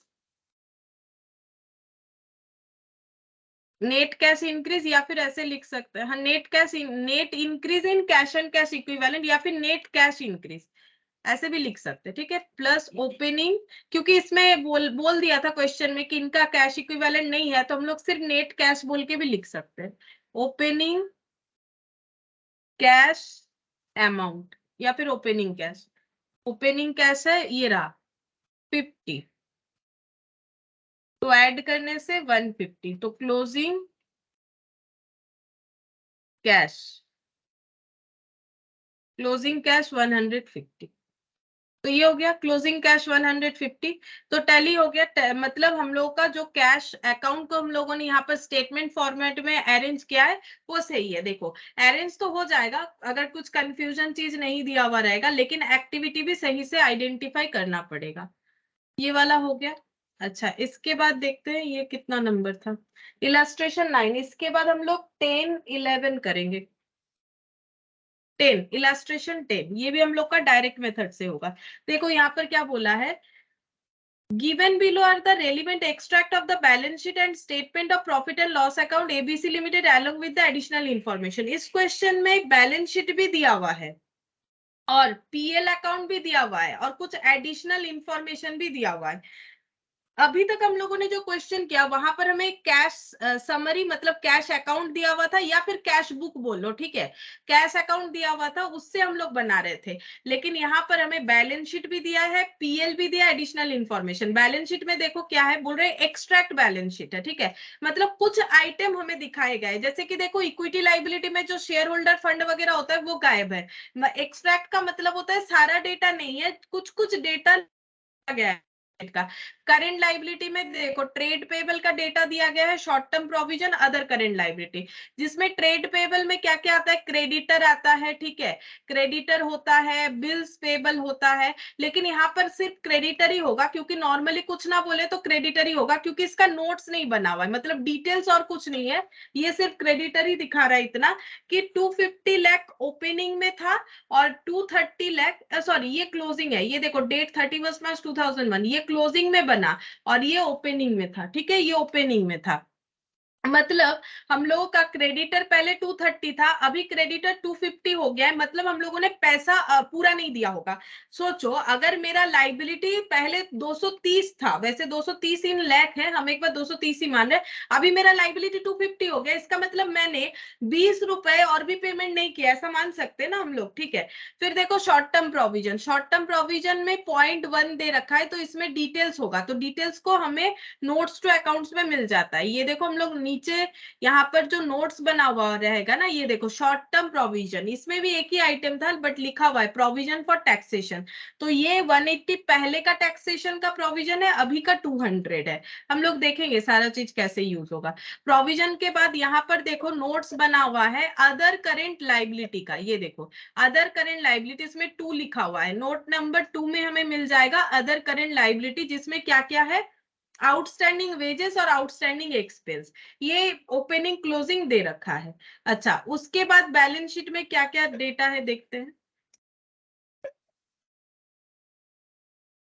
इसके बाद बैलेंस शीट में है करंट एसेट, जिसमें inventories opening closing, trade receivable opening closing, other current asset का नोट 3 बना हुआ है, तो इसमें देखते हैं क्या है। अदर करंट एसेट में एडवांस टैक्स है 195 और 180 दिखा रहा है, ठीक है, मतलब एडवांस टैक्स दिया गया था। अब ये देखो पीएल आ गया, पीएल में दे रहा है रेवेन्यू फ्रॉम ऑपरेशन, तो रेवेन्यू फ्रॉम ऑपरेशन का मतलब होता है सेल का आइटम, क्योंकि एक्चुअली अभी कंपनी अकाउंट जो है ना वो हमारा इस तरह से बनता है, अभी नहीं बहुत पहले से ही हो रहा है, और उससे भी बहुत पहले टी शेप में होता था, तो अभी तो इस तरह से ही होता है। ये बेसिकली हमारा ट्रेडिंग पीएल आइटम को रिप्रेजेंट करने का एक तरीका है, ठीक है, तो ये इस तरह से रिप्रेजेंट किया जाता है, जो हम थर्सडे के क्लास में जिन लोग का है ये टॉपिक करवा रहे हैं, ठीक है, ये पीएल का जो कैसे करके बनता है, स्ट्रक्चर कैसे करके बनता है, तो अगर किसी को नहीं पता है तो वो अटेंड कर सकते हो, अगर है नहीं तो भी, क्योंकि ये पता नहीं होगा तो समझने में थोड़ा प्रॉब्लम हो सकता है। एक्चुअली ये ट्रेडिंग का सेल वैल्यू है, ठीक है, सेल को रेवेन्यू फ्रॉम ऑपरेशन से अभी डिनोट किया जाता है। अदर इनकम मतलब सेल के अलावा अगर कंपनी का कोई इनकम का जरिया है, सेल के अलावा सेल के अलावा मतलब जैसे सेल यानी कोर बिजनेस इनकम, ठीक है, जैसे कोर बिजनेस इनकम के अलावा अगर कुछ हमारा बिजनेस इनकम होता है तो वो हम लोग का अदर इनकम होता है। जैसे कि मान लो कोई एक कंपनी कैलकुलेटर बना के बेचती है, ठीक है, ये उसका मेन इनकम है, लेकिन उसके साथ साथ उसने किसी कंपनी में किसी कंपनी का शेयर खरीद रखा है, कहीं इन्वेस्टमेंट कर रखा है, तो शेयर से डिविडेंड आ रहा है, इन्वेस्टमेंट से इंटरेस्ट आ रहा है, या फिर मान लो किसी तरह का डिस्काउंट अकाउंट इनकम हुआ, ऐसा कुछ इनकम जो बिजनेस से रिलेटेड नहीं है उसे अदर इनकम या इनडायरेक्ट इनकम बोला जाता है। वैसे नोट नंबर 4 बनाया हुआ है और अदर इनकम में देखो, ये देखो इंटरेस्ट एंड डिविडेंड, कंपनी का इंटरेस्ट और डिविडेंड इनकम है। जैसे हम लास्ट दिन बोल रहे थे ना कि बैंक एक फाइनेंशियल इंस्टीट्यूट है, लेकिन अगर हम किसी को लोन देंगे तो मेरा वो नॉन फाइनेंशियल होगा, क्योंकि वो मेरा कोर मतलब कोर अर्निंग नहीं होगा या फिर मेरा कोर बिजनेस नहीं होगा। फिर देखो purchase of stock in trade, अगर कुछ स्टॉक परचेज किया गया है वो है 2400। चेंजेस इन इन्वेंट्री का मतलब होता है ओपनिंग माइनस क्लोजिंग स्टॉक, ठीक है, इसका डिफरेंस को बोलते हैं changes in inventory. Employee benefit expenses का मतलब इंप्लॉय से रिलेटेड हर एक खर्चे को इंप्लॉय बेनिफिट एक्सपेंसेस हेड में दिखाया जाता है। डेप्रिसिएशन का खर्चा, डेप्रिसिएशन फिक्स्ड एसेट में जो लगता है वो यहाँ पर दिखाया गया है 100 रुपीज। फिर फाइनेंस कॉस्ट, फाइनेंस कॉस्ट का मतलब होता है कि हम लोग जो फाइनेंस करते हैं बिजनेस में, जैसे कि लोन ले लिया, शेयर इशू कर दिया, तो शेयर इशू तो डिविडेंड होता है। फाइनेंस मतलब इंटरेस्ट जो जनरेट करेगा, मतलब ऐसा मतलब पैसा जुगाड़ करने का तरीका जिससे हमें इंटरेस्ट देना पड़ सकता है। जैसे बैंक से लोन ले लिया या फिर किसी फाइनेंशियल इंस्टीट्यूट से लोन ले लिया या फिर हम लोगों ने डिवेंचर इशू कर दिया एज ए कंपनी, तो ये देखो इंटरेस्ट, तो उस पे जो इंटरेस्ट देना पड़ता है उसे बोला जाता है फाइनेंस कॉस्ट। और अदर एक्सपेंसेस है 200। अब टोटल एक्सपेंस निकल गया, देखो टोटल एक्सपेंस जोड़ दिया, टोटल इनकम है 4250, टोटल एक्सपेंस है 3540। अब इसका गैप देखोगे तो यही वाला आएगा, ये देखो 4250 माइनस 3540, देखो डिफरेंस आ गया 710। ये क्या निकल के आया, ये प्रॉफिट निकल के आया कि टोटल इनकम से एक्सपेंस लेस करने से ये प्रॉफिट होगा। फिर टैक्स एक्सपेंस इस साल का है 200 रुपए। Profit for the year from continuing operation 510, मतलब जो एक्टिविटी अभी चल रहा है उससे प्रॉफिट हुआ है 510। अब एप्रोप्रिएशन दिया है, balance of profit and loss account brought forward, इसका मतलब है प्रीवियस ईयर का जो प्रॉफिट है वो इतना था और इसमें से बोल रहा है जनरल रिजर्व में ट्रांसफर किया गया है 200 और डिविडेंड पेड है 330। इसको क्या बोला जाता है, एप्रोप्रिएशन। एप्रोप्रिएशन का मतलब है कि आउटर्स वाले को सारे खर्चे पेमेंट करने के बाद, जैसे टैक्स पे कर दिया, सारे खर्चे पे करने के बाद जब बिजनेस के मतलब जो इनसाइडर है उनको जब हम लोग उनके अंदर प्रॉफिट को डिस्ट्रीब्यूट करते हैं तो उसे बोला जाता है एप्रोप्रिएशन। जैसे देखो डिविडेंड जब हम लोग शेयर होल्डर को दे रहे हैं तो शेयर होल्डर कोई बाहर वाले नहीं है, वो इनसाइडर है, ठीक है। तो शेयर होल्डर को प्रॉफिट का डिस्ट्रीब्यूशन करके देना उसे बोला जाता है एप्रोप्रिएशन ऑफ प्रॉफिट, ठीक है। उसे कभी भी हम लोग ये नहीं बोलते हैं कि वो हमारा खर्चा है, ठीक है, खर्चे का डिस्ट्रीब्यूशन है, शेयर होल्डर को ये देना हमारा खर्चे का डिस्ट्रीब्यूशन है। हम लोग अपने प्रॉफिट से रिजर्व क्रिएट करना चाहते हैं, ठीक है, कर सकते हैं। प्रॉफिट से रिजर्व मतलब क्या, अपने प्रॉफिट का हिस्सा को रिजर्व में रखना, जनरल रिजर्व बोल के ट्रांसफर करना चाहते हैं, तो ये कोई एक्सपेंस नहीं है, ये है ये इसका एंट्री क्या होता है, जनरल रिजर्व क्रिएट होता है तो पीएल अकाउंट डेबिट हो जाता है, मतलब प्रॉफिट कम हो गया और प्रॉफिट से कुछ हिस्सा हटा के हम लोगों ने जनरल रिजर्व में ट्रांसफर कर दिया। ये सारी चीजों को एप्रोप्रिएशन बोला जाता है, मतलब अपने प्रॉफिट को कहाँ कैसे डिस्ट्रीब्यूट करना है, that is called appropriation of profit, ठीक है। तो ये एप्रोप्रिएशन बोल के यहाँ पर नीचे दे दिया, बोला था ना कि कुछ एडिशनल इंफॉर्मेशन और पीएल सभी देगा, ये वैसे पीएल का पार्ट है। फिर ये नोट्स टू अकाउंट्स दे दिए, आगे देखते हैं और क्या बोला है। Compute cash flow from operating activity using both direct indirect, लेकिन हम लोगों ने तो डायरेक्ट ही सीखा है, इनडायरेक्ट तो अभी सीखा नहीं है, तो सिर्फ और सिर्फ ऑपरेटिंग एक्टिविटी कैलकुलेट करने बोला है और कुछ नहीं, ठीक है। चलो हम लोग ऑपरेटिंग एक्टिविटी कैलकुलेट करेंगे डायरेक्ट मेथड को यूज करके। अब देखते हैं इतने सारे इंफॉर्मेशन से कैसे होगा, सेम तरीके से ही करेंगे हम लोग, डायरेक्ट मेथड से ही पहले करेंगे। अच्छा यहाँ पर लिखते हैं कंपनी का नाम क्या है, ABC limited.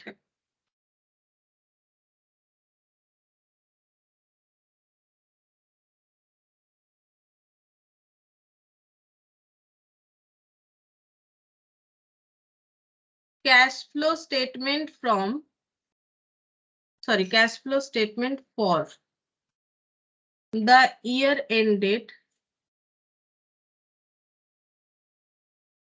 Cash flow statement for year ended 31 मार्च 2001 लिखना पड़ेगा, ठीक है, करेंट ईयर का 31 मार्च 2001, क्योंकि प्रीवियस ईयर का तो बन चुका होगा।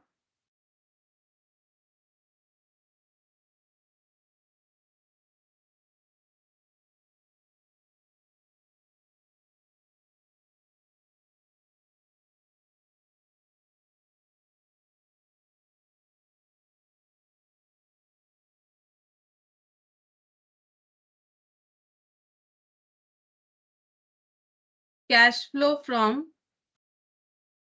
ऑपरेटिंग एक्टिविटी, हम लोग को सिर्फ यही कैलकुलेट करने के लिए बोला है।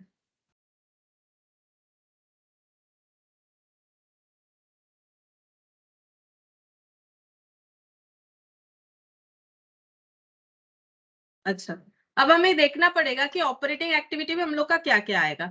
तो ऑपरेटिंग एक्टिविटी मतलब देखो ट्रेड पेबल, तो ये भी हमारा ऑपरेटिंग एक्टिविटी में आना चाहिए कि हमारा हम लोगों ने क्रेडिटर को कितना पेमेंट किया। ठीक है, शॉर्ट टर्म प्रोविजन में था टैक्स, तो टैक्स का कितना पेमेंट किया वो भी ऑपरेटिंग एक्टिविटी में आएगा।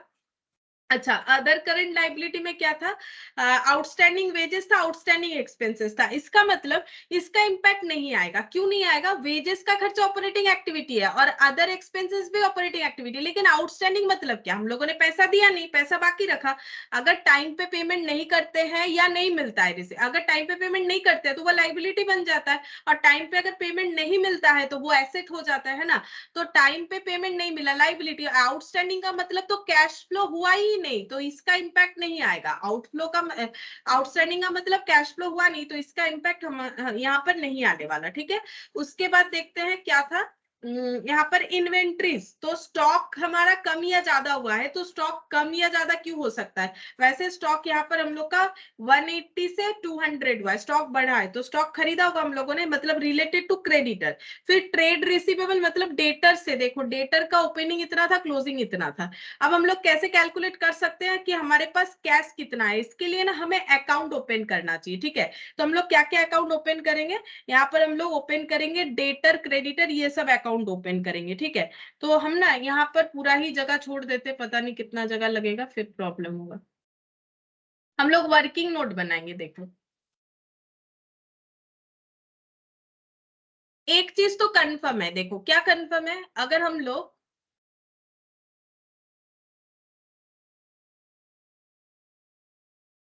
देखो अगर हम लोग जब ऑपरेटिंग एक्टिविटी करते हैं तो बिजनेस में डेटर क्रेडिट मतलब डेटर या क्रेडिटर का कंसेप्ट तो आएगा कि क्रेडिटर को कितना पेमेंट किए, डेटर से कितना मिला या कितना कैश सेल हुआ। तो ये सब पता करने के लिए अगर हमारे पास काफी सारा इंफॉर्मेशन है और हमें डायरेक्टली कुछ नहीं दिया हुआ है, जैसे देखो अगर डेटर का ही बोले तो हमें सेल दिया हुआ है 4150। ठीक है, अच्छा, उसके बाद हमें डेटर का ओपनिंग क्लोजिंग दिया हुआ है, तो इसको यूज करके हम लोग ये आइडेंटिफाई कर सकते हैं कि कितना कैश सेल हुआ है, कितना हम लोगों ने डेटर से पैसा रिसीव किया है। तो क्या अकाउंट बनाएंगे हम? यहाँ पर बनाएंगे ट्रेड रिसीवेबल, जिसको डेटर बोला जाता है। ट्रेड रिसीवेबल अकाउंट बनाएंगे। ट्रेड रिसीवेबल अकाउंट जो है वो एक एसेट होता है ना। बिजनेस का रिसीवेबल हमेशा एसेट होता है, तो एसेट का ओपनिंग डेबिट साइड में और क्लोजिंग क्रेडिट साइड में जाएगा। अब देखो यहाँ पर टाइम देखना है, देखो ये है x0 मतलब ये ओपनिंग वाला है, और ये क्लोजिंग वाला है, मतलब ये कॉलम में ये कॉलम ओपनिंग को डिफाइन कर रहा है, ये क्लोजिंग को डिफाइन कर रहा है। तो ट्रेड रिसीवेबल में ये हम लोग का ओपनिंग बैलेंस है 250, तो इसको हम लोग लिखेंगे टू बैलेंस बीडी 250, और क्लोजिंग को इधर लिखना चाहिए बाई बैलेंस सीडी, क्योंकि ओपनिंग एसेट यहाँ पर होगा तो क्लोजिंग यहाँ होगा, तभी ना नेक्स्ट ईयर जाके brought down to balance BD बोल के होगा। ये है 400, ये 400 दे रखा है। अच्छा, अब देखो यहाँ पर हम लोग को सेल भी दिया हुआ है। कैसे? पीएल में जाएंगे तो सेल मिलेगा ना, ये देखो स्टेटमेंट ऑफ पीएल में जाओगे तो सेल मिलेगा।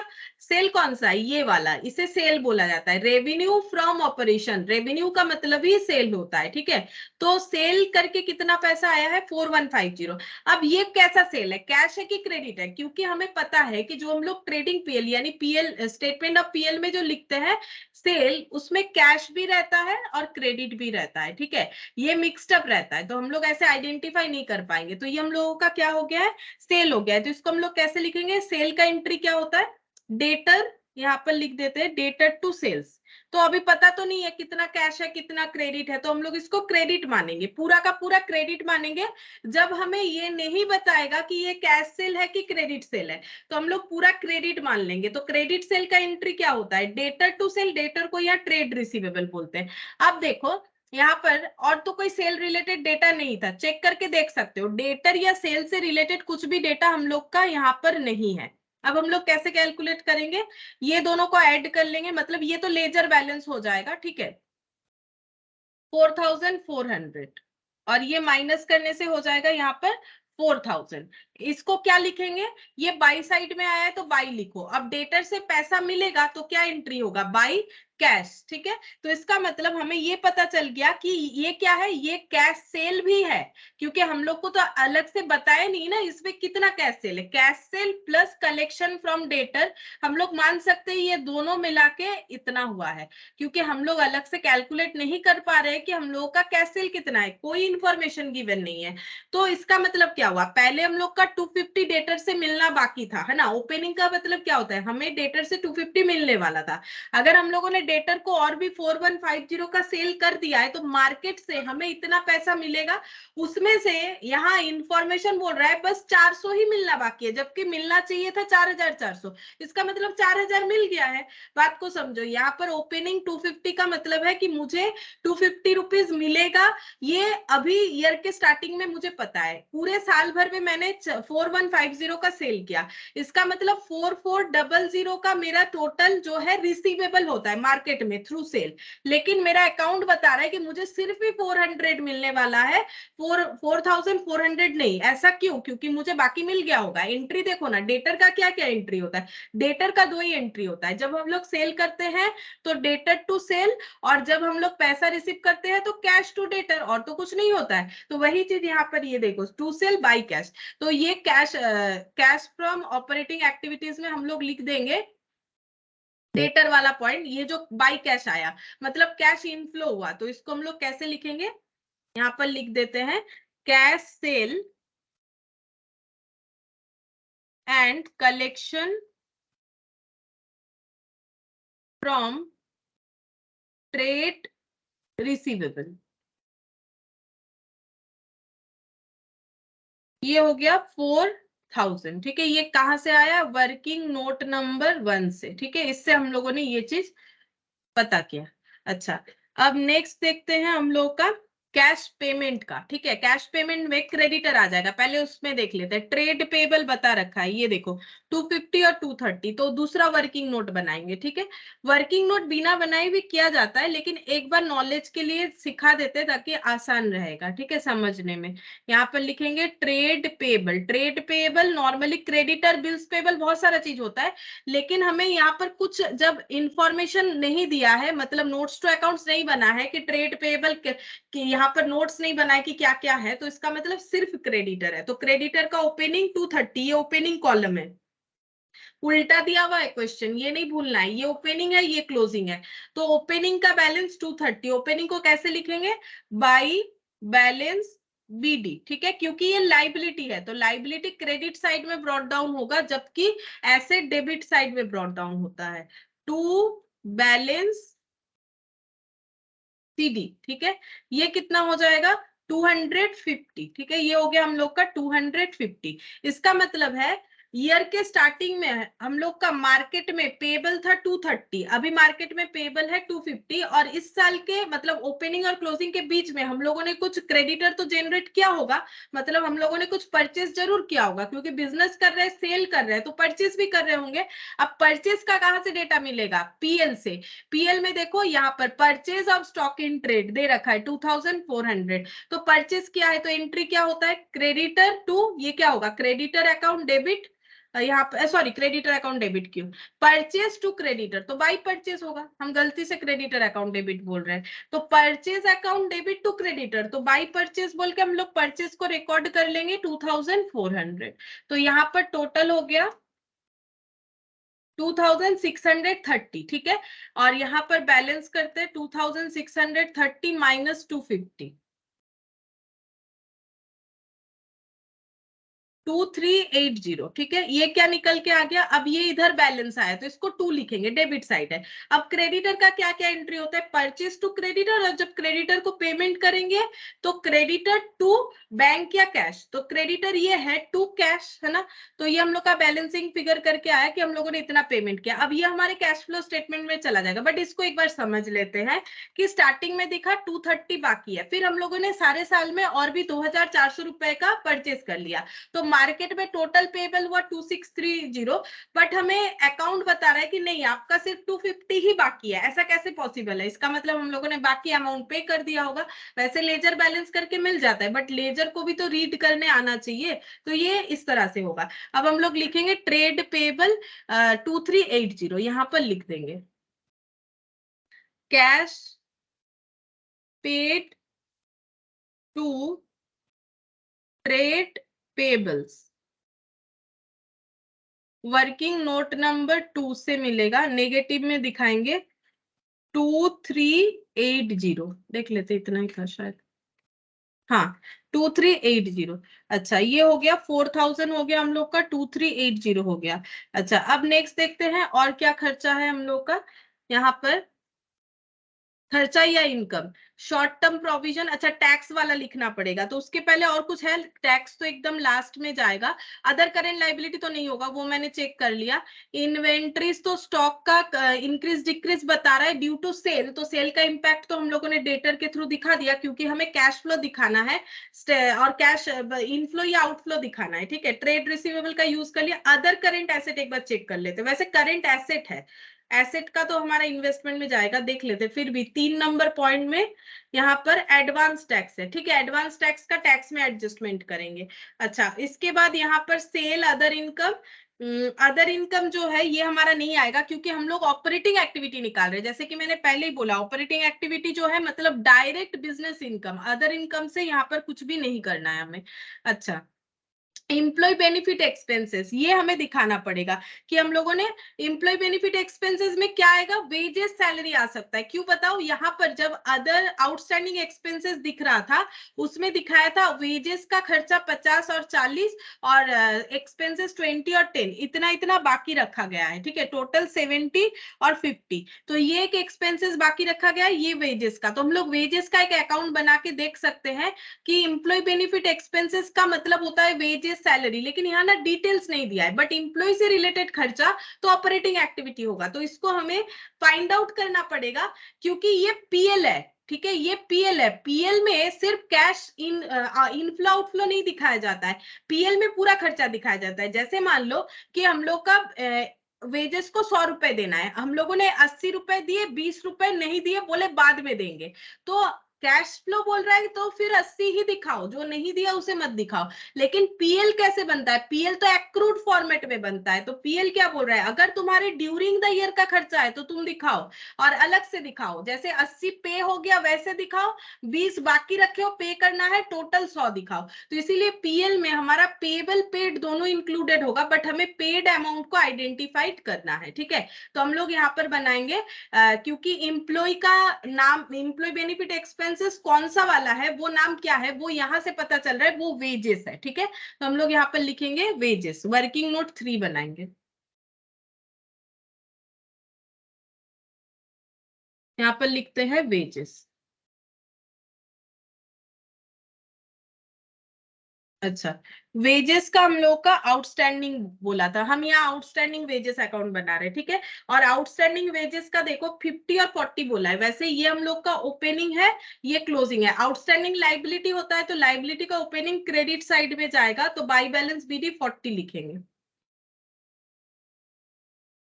और टू बैलेंस सीडी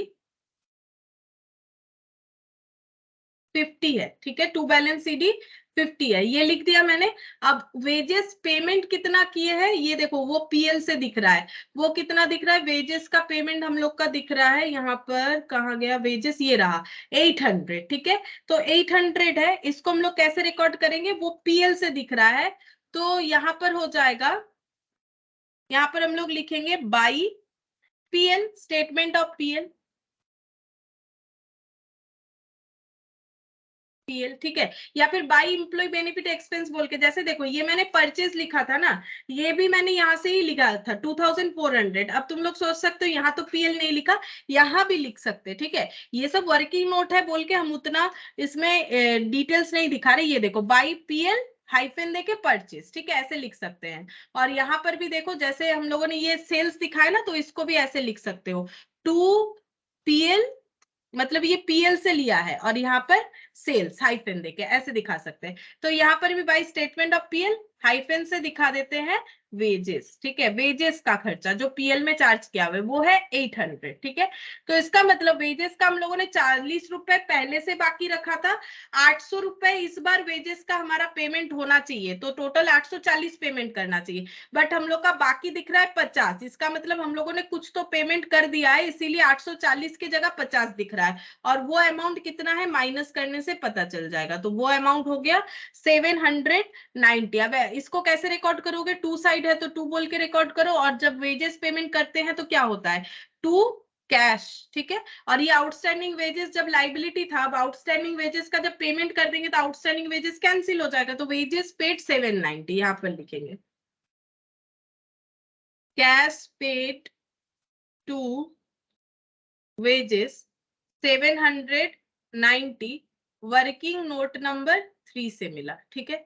अच्छा, इसके बाद वेजेस के अलावा और क्या खर्चा हो सकता है, डेप्रिसिएशन तो हमारा इनडायरेक्ट है, इससे कोई लिंक नहीं है। हाँ, एक कैश एक्सपेंस था, ये देखो एक कैश एक्सपेंस था यहाँ पर, जो हम लोग का आउटस्टैंडिंग बोल के दिख रहा था, कितना 20 और 10, इसका भी करना पड़ेगा, ठीक है। तो इसका भी कर लेते, working note number 4, cash expense है ना, तो एक्सपेंस बिजनेस रिलेटेड ही, अगर कुछ नहीं बोला है तो किस चीज का एक्सपेंस है, अगर बता देता कि इन्वेस्टमेंट परचेस की या ऐसा कुछ तो बात अलग है, वैसे ये करंट लाइबिलिटी है ना, मतलब जो हमारा 12 मंथ्स के अंदर पे करने वाला खर्चा है वो है, तो फिर वो बिजनेस एक्सपेंसेस ही होगा। तो यहां पर लिखेंगे आउटस्टैंडिंग एक्सपेंस,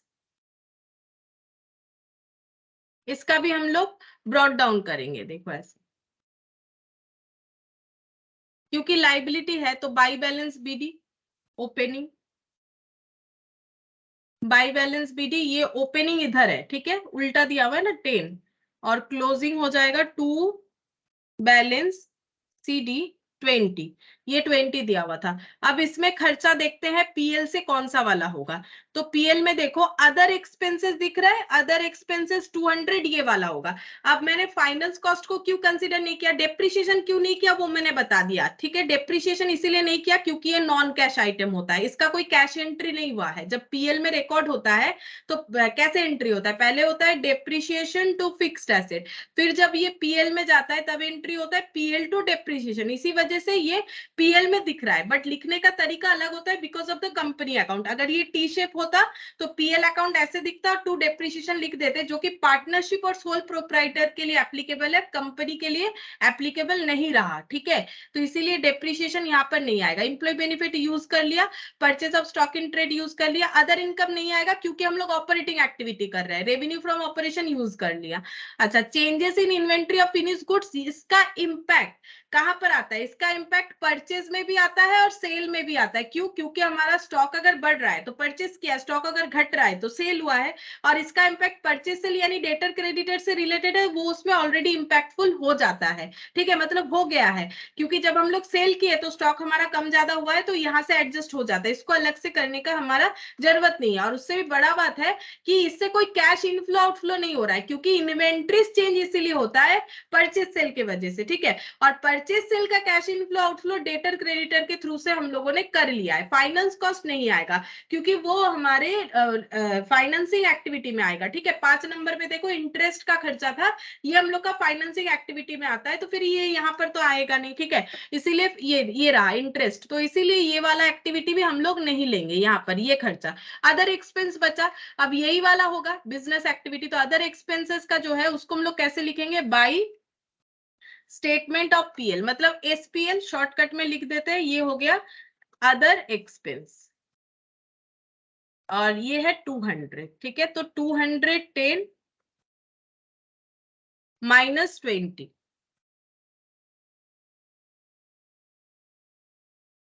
190, ठीक है। ये 190 क्या हो गया, टू कैश। अब इसका भी इंटरप्रिटेशन सुनो, यहाँ पर क्या बोल रहा है, हम लोगों का कुछ खर्चा, खर्चे का नाम नहीं दिया है बट बिजनेस रिलेटेड खर्चा है तभी पीएल में दिख रहा है। और अदर एक्सपेंसेस में एक्चुअली पीएल का क्या क्या आता है, जैसे कि इलेक्ट्रिसिटी का खर्चा, रेंट का खर्चा, पोस्टेज, टेलीग्राम, स्टेशनरी, ये सब आता है। तो ये देखो इतना खर्चा बाकी था, और इस बार हम लोगों ने इतना खर्चा किया, तो टोटल इतना खर्चा हमें पे करना है मार्केट में, ठीक है। मतलब जो भी पोस्टेज, टेलीग्राम, रेंट जो भी इतना पेएबल है उसमें, लेकिन हमें बोल रहे हैं नहीं आपका 20 ही बाकी है, ऐसा कैसे पॉसिबल है? 210 में सिर्फ 20 बाकी है, इसका मतलब बाकी हम लोगों ने पे कर दिया है, तो यहाँ पर 190 रुपीज का अदर एक्सपेंसेस हो जाएगा। तो वर्किंग नोट 4 बोल के हम लोग यहाँ पर लिखेंगे अदर एक्सपेंसेस पेड।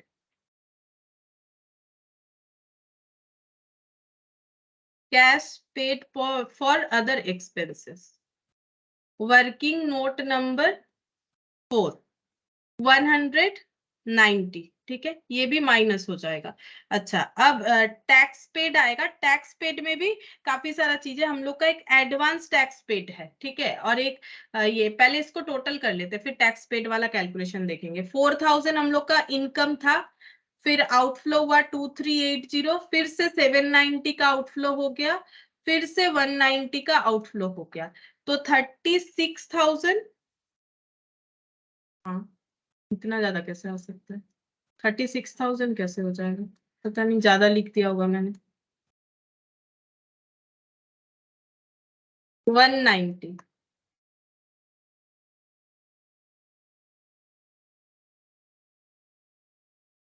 4000,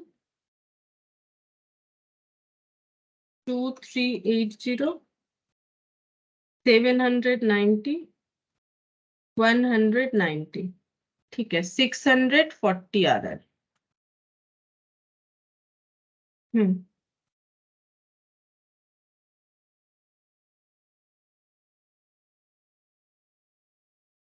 640 आ गया।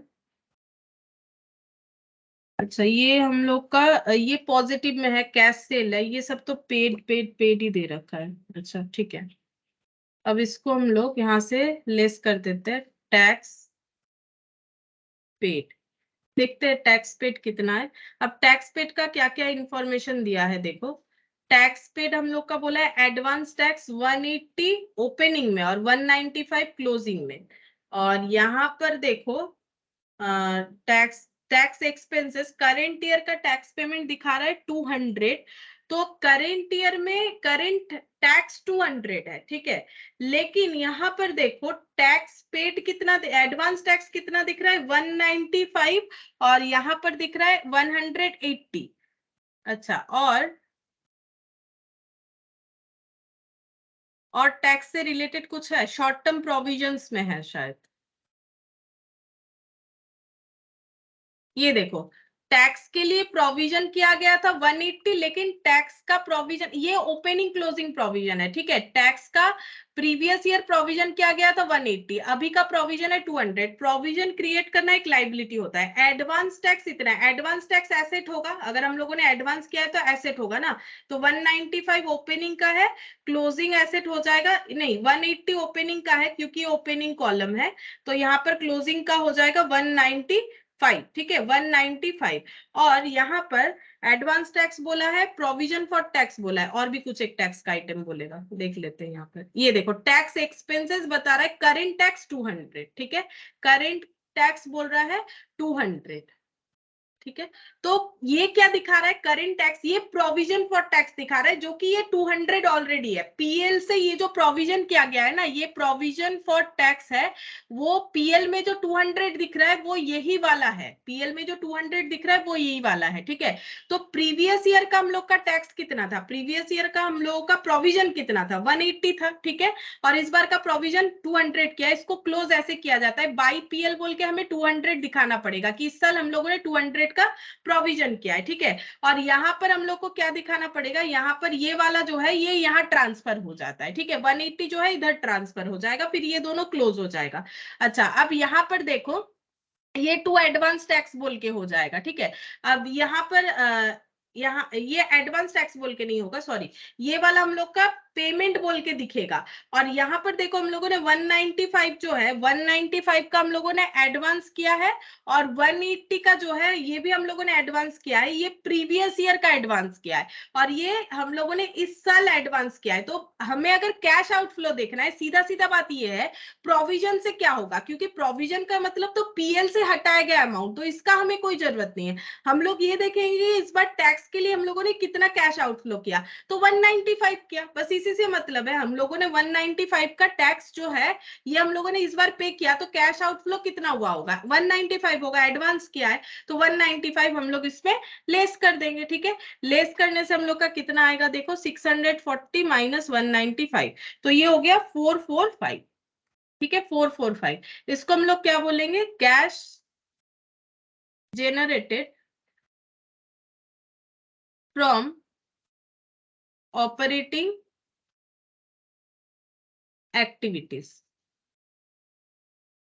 ठीक है, और ये क्या आ जाएगा, ये आ जाएगा cash from operation.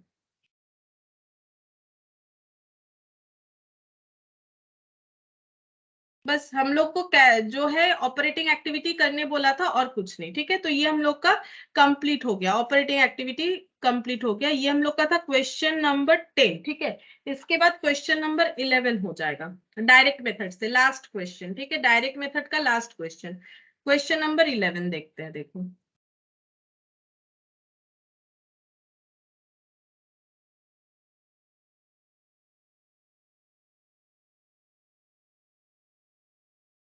prepare cash flow for Gamma Limited for the year ended 31st March 2001 from the following information. Sale for the year amounted to 135 crore, out of which 60% was cash cell. तो बोल रहा है 60% cash cell है, तो बाकी credit sale हो जाएगा, मतलब 40% क्रेडिट सेल हो जाएगा।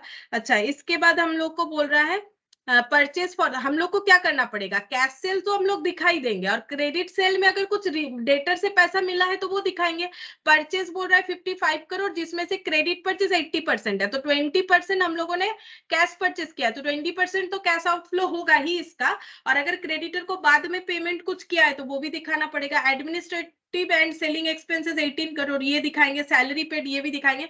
ये सभी ऑपरेटिंग एक्टिविटी से रिलेटेड डेटा है। The company redeem debenture 20 crore at a premium of 10%। Financing activity, company अगर डिवेंचर रिडीम करना चाहती है, मतलब लोन को रीपे करना चाहती है, यहाँ पर लोन क्या है, डिवेंचर है, तो ये भी हम लोग का फाइनेंसिंग एक्टिविटी होगा। Debenture holder were issued equity share of 15 crore towards redemption and the balance was paid in cash.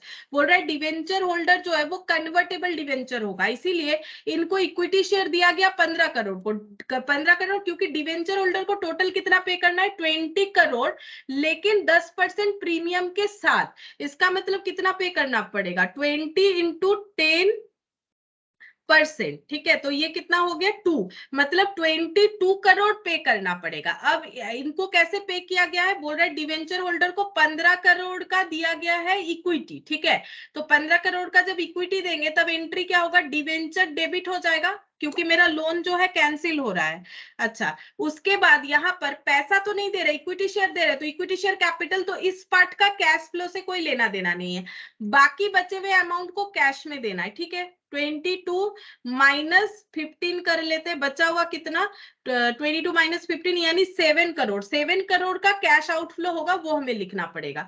फिर बोल रहा है यहाँ पर debenture interest paid during the year 1.5 crore. अच्छा, इंटरेस्ट पे किया गया है तो ये हमारा कैश आउटफ्लो है, तो इसे दिखाना पड़ेगा। डिविडेंड पेड, ये भी हमारा फाइनेंसिंग एक्टिविटी हो जाएगा।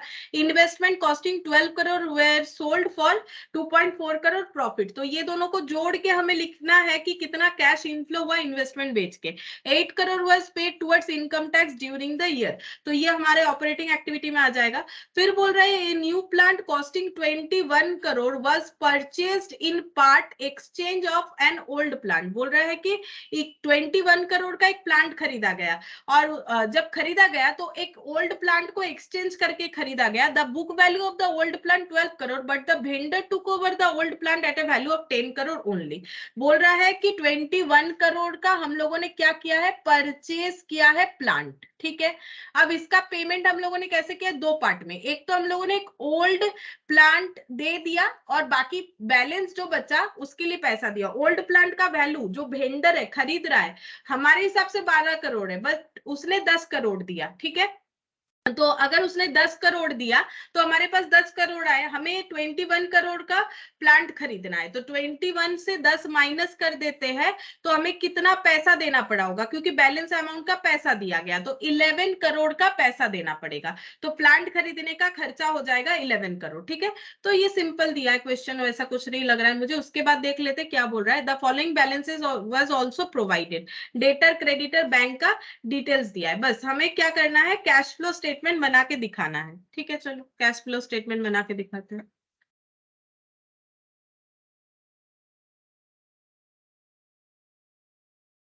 Gamma limited cash flow statement for the year ended 31 March 2001।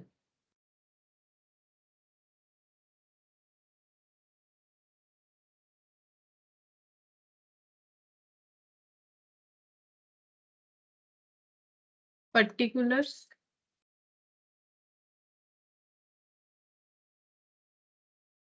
Amount cash flows from operating activities. अच्छा, इसको लिखना पड़ेगा इन करोड़, सारे डेटा इन करोड़ में है, अगर ऐसा होगा तो लिखना जरूरी होता है। अच्छा, cash flow from operating activity, ये काफी सारा होगा। अच्छा, पीछे भी हम थोड़ा जगह रख देते हैं, यहां से लिखते हैं cash flow from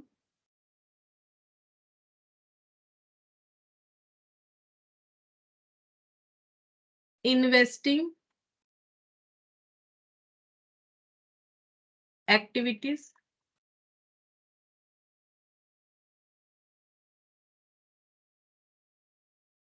cash flow from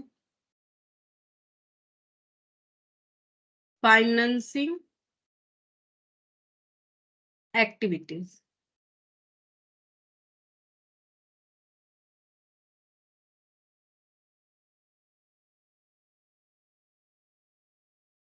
अच्छा, अब यहाँ पर एक एक पॉइंट हम लोग लिख देते हैं, जैसे स्टार्ट से ही करते, स्टार्टिंग से। यहाँ पर जैसे सेल बोला है, कैश सेल, तो कैश सेल लिखेंगे, कैश सेल करने से तो पैसा आएगा, तो फिर कैश इनफ्लो हुआ है तो इसका सबसे पहले लिख देते हैं कैश सेल। कैश सेल कितना रिकॉर्ड करेंगे, कैश सेल रिकॉर्ड करेंगे 135 करोड़ का 60%। 60% ऑफ 135 करोड़, तो 135 इंटू 60 डिवाइडेड बाई 100, मतलब 81 करोड़। ठीक है, अच्छा, कलेक्शन फ्रॉम डेटर भी कर लेते हैं, या फिर कैश रिसिप्ट ऐसे भी लिख सकते हैं, कैश रिसिप्ट फ्रॉम डेटर। अब ये कैसे पता चलेगा कि डेटर से कितना पैसा रिसीव हुआ है, तो जितना क्रेडिट सेल है उसके हिसाब से हमें चेक करना पड़ेगा। तो यहाँ पर बनाएंगे वर्किंग नोट और हम अकाउंट बना के दिखा देते हैं। जैसे कि अकाउंट कैसे बनाएंगे, अभी देखो यहाँ नीचे इंफॉर्मेशन दिखा होगा डेटर का ओपनिंग क्लोजिंग, तो यहाँ पर लिखेंगे डेटर मतलब ट्रेड रिसीवेबल। ठीक है, डेटर एसेट होता है, उसका ओपनिंग टू बैलेंस बीडी और क्लोजिंग जो है वो बाई बैलेंस सीडी होगा। यहाँ पर हम लोग को बोला है डेटर का ओपनिंग है 45, क्लोजिंग है 50, तो यहाँ लिख दिया 45, यहाँ लिख दिया 50। अब डेटर को जो हम लोग क्रेडिट सेल करते हैं उसको हम लोग क्या बोलते हैं, डेटर टू सेल्स। ये कौन सा वाला सेल्स है, क्रेडिट वाला सेल है। अब टोटल सेल कितना था, टोटल सेल था 135 करोड़, ये देखो, और इसमें 60% कैश सेल था, तो 40% क्रेडिट सेल होगा, तो 135 इंटू 40%, इससे हमें क्रेडिट सेल का इंफॉर्मेशन पता चल जाएगा। तो हमें थोड़ा सा समझ के करना पड़ेगा कैसे करना है। ठीक है, फिर ये हो गया 54। अब दोनों साइड लेजर टैली करेंगे, 54 प्लस 45, तो यहाँ पर आंसर निकल के आया 99, माइनस कर देंगे 50, तो बैलेंस हो गया 49। इसको क्या लिखेंगे, बाई साइड आ रहा है तो बाई लिखो, और डेटर का बाई एंट्री क्या होता है, कैश, तो यहाँ पर हो गया कैश अकाउंट। ठीक है, और इसको उसी तरह से समझना है कि मेरा इतना डेटर ओपनिंग में बाकी था, इतना क्रेडिट सेल की, इतना रिसीवेबल हुआ, लेकिन क्लोजिंग दिख रहा है कि सिर्फ 50 रिसीवेबल है, इसका मतलब 49 हम लोगों ने कलेक्ट कर लिया है। ठीक है, तो कैश रिसीट फ्रॉम डेटर ये हो गया 49। अच्छा, इसके बाद इंफॉर्मेशन देखो, परचेज का दिया हुआ है, परचेज क्या है, क्रेडिट परचेज 80%, तो कैश परचेज हो जाएगा 20%। यहाँ पर लिखते हैं payment to creditor, payment to creditor, नहीं ये पेमेंट टू क्रेडिटर नहीं लिखना चाहिए, ये लिखना चाहिए कैश परचेज। कैश परचेज को पेमेंट टू क्रेडिटर नहीं लिखेंगे, जो क्रेडिट परचेज होगा उसको लिखेंगे। ये कैश परचेज मतलब सीधा सीधा कैश दे के पेमेंट किया तो क्रेडिटर का कोई सवाल नहीं आता है, ठीक है। क्रेडिटर तभी जनरेट होगा अगर हम लोग कैश परचेज नहीं करते हैं तो, बाकी रखने के बाद। तो ये हो गया 20%, तो 20% मतलब यहाँ पर 11 हो जाएगा, 11 करोड़, ये नेगेटिव में हो जाएगा। अब लिखेंगे पेमेंट टू क्रेडिटर। अब उसको क्या करेंगे, चेक करना पड़ेगा कैसे होगा। जैसे ये वर्किंग नोट 1 से चेक किए, इसको वर्किंग नोट 2 बना देते हैं, ठीक है। यहाँ पर वर्किंग नोट 2 करेंगे, working note number 2, creditors. Opening liability है तो by balance BD, closing to balance CD. Creditor है तो एंट्री होता है परचेज टू क्रेडिटर, तो बाई परचेज। अच्छा, यहाँ पर देख लेते हैं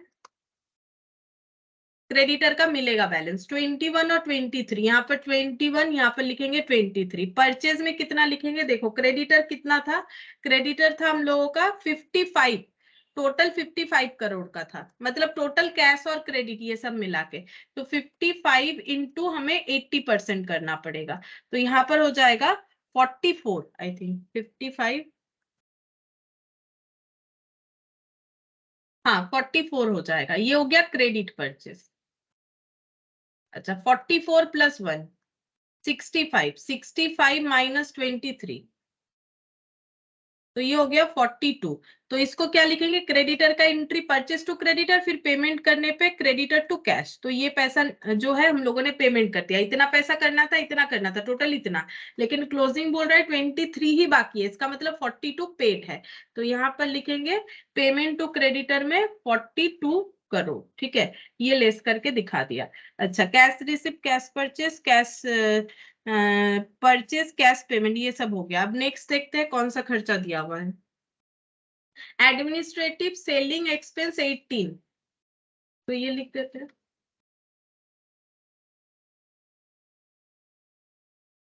सेलिंग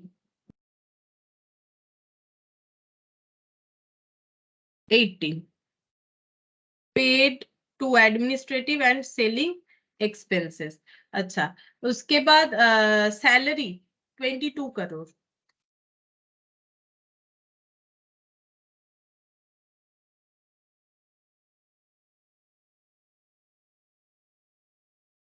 सैलरी पेड हो गया 22 करोड़। अच्छा, इसके बाद कंपनी रिडीम डिवेंचर, ये फाइनेंसिंग एक्टिविटी में चला जाएगा। डिवेंचर रिडीम किया है तो यहाँ पर हो जाएगा रिडेम्पशन ऑफ डिवेंचर। ये कैसे दिखाना पड़ेगा, जैसे मैंने कैलकुलेट करके दिखाया, हम लोग को 20 करोड़ और 10% देना है, ठीक है। तो 20 करोड़, 20 लिखते हैं, ये सब इन करोड़ ही है, 20 का 10%, ये हम लोग का पेबल अमाउंट है, ठीक है। पेबल अमाउंट टोटल करने से आ जाएगा 22, ठीक है। अब इसमें से हम लोगों ने 15 करोड़ का अगर हम लोग दे रहे हैं इक्विटी शेयर, तो बाकी बचा हुआ अमाउंट पे करना पड़ेगा। 22 माइनस 15, तो ये हो गया 7 करोड़, ठीक है।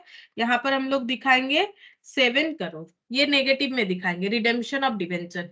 ये मैंने यहाँ पर लिख के दिखाया, यहाँ पर हम एक काम करते हैं, ड्रॉ करके दिखा देते हैं। डिवेंचर रिडेम्पशन, ठीक है। ये कितना देना पड़ेगा, 20 करोड़ जो है वो हम लोगों का 20 करोड़ जो है ये तो देना ही पड़ेगा, इतना लोन लिया है, प्लस प्रीमियम, प्रीमियम देना पड़ेगा 2 करोड़, ठीक है। टोटल 22 करोड़ ये प्रीमियम है, ये पार वैल्यू है। 15 करोड़ इक्विटी शेयर, तो बाकी 7 करोड़ कैश। ऐसा ही क्वेश्चन हमें बोल रखा था। अच्छा, ये हो गया। और उसके बाद बोला डिवेंचर इंटरेस्ट पे किया गया 1.5, तो ये भी डिवेंचर इंटरेस्ट हमारा यहाँ पर आ जाएगा फाइनेंसिंग एक्टिविटी में। डिवेंचर इंटरेस्ट पेड 1.5 हो गया। अच्छा, इसके बाद यहाँ पर डिविडेंड पेड 11.7, तो ये भी लिखेंगे, यहाँ पर ही होगा डिविडेंड पेड 11.7 करोड़, ठीक है। अच्छा, इसके बाद investment costing 12 crore were sold for a profit of 2.5 crore, तो यहाँ पर लिखेंगे इन्वेस्टमेंट सोल्ड,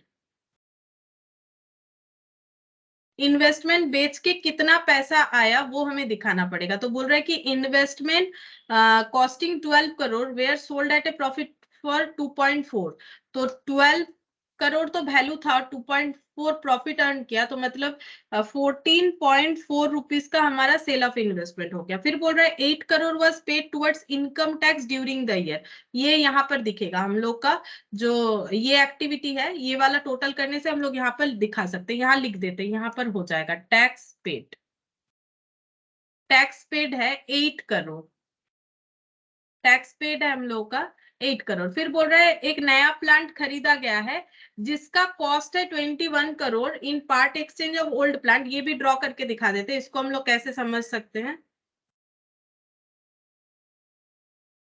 यहाँ पर प्लांट, प्लांट जो है जिसका कॉस्टिंग है 21 करोड़, प्लांट परचेज 21 करोड़, लेकिन इसका पेमेंट जितना कैश में हुआ है उतना ही कैश आउटफ्लो में दिखाएंगे। तो पेमेंट कैसे हुआ है, कुछ कैश और कुछ एक्सचेंज के थ्रू से, ठीक है। तो जो एक्सचेंज हुआ है वो 10 करोड़ का एक्सचेंज हुआ है, ठीक है। तो कैश कितना देना पड़ेगा, बाकी रिमेनिंग अमाउंट मतलब 11 करोड़, ठीक है। तो प्लांट का पेमेंट कितना होगा, 11 करोड़, यहाँ पर लिखेंगे, नेगेटिव में दिखाना पड़ेगा 11 करोड़, ठीक है। तो पेमेंट फॉर प्लांट परचेस्ड। अच्छा, अब ये एडजस्ट कर लेते, कर रहे हैं तो 14.4 माइनस 11, तो ये हो गया 3.4, आउटर में लिखेंगे, पॉजिटिव में आया है तो इसको लिख देते हैं net cash generated from investing activity. अच्छा, इसके बाद इसका भी एडजस्टमेंट कर लेते हैं, ये सब तो नेगेटिव में ही है तो ये सब यूज्ड हो जाएगा, ये हो गया 20.2 नेगेटिव में, इसको लिखेंगे net cash used in financing activity. अच्छा, इसका टोटल करना पड़ेगा, इसका टोटल करने पे 81 प्लस 49 माइनस 11 माइनस 42 माइनस 18 और 22 37 आ रहा है, ठीक है। तो 37 आ रहा है, इसको हम लोग लिखेंगे यहाँ पर कैश फ्रॉम ऑपरेशन। फिर इसके बाद हो जाएगा इनकम टैक्स पेड 8, और ये एडजस्ट करने के बाद आएगा 37 माइनस 8, इसको आउटर में लिखेंगे 29, net cash generated from operating activities 29 plus 3.4 minus 20.2, तो ये हो गया 12.2, तो 12.2 ये हम लोग का हो जाएगा net increase in cash, net increase in cash. अब इसमें ऐड कर देंगे ओपनिंग कैश, तो ओपनिंग कैश देखो यहाँ पर दिया हुआ है, ये देखो ओपनिंग कैश दिया हुआ है 6, ये बैंक लिखा हुआ है ना, तो ये कैश एट बैंक है, तो 6 दिख रहा है यहाँ पर, 6 लिख के ऐड कर देते हैं। ऐड करने से आया 18.2, ये हम लोग का क्लोजिंग होना चाहिए, तो क्लोजिंग चेक करो 18.2 ही है, ठीक है। ये हो गया क्लोजिंग कैश बैलेंस, ये क्लोजिंग कैश बैलेंस लिखना है, ठीक है। थोड़ा सा जगह यहाँ कम हो गया, लेकिन सेम वही पैटर्न पे ही होगा हम लोग का। नेट इंक्रीज इन कैश आ गया, यहाँ पे 12.2 ओपनिंग ऐड करने के बाद क्लोजिंग आ गया और टैली भी कर गया, तो ये भी हम लोग का हो गया। बस एक लास्ट क्वेश्चन है जिसमें जो थियोरिटिकल है वो एक बार डिस्कस कर देते हैं।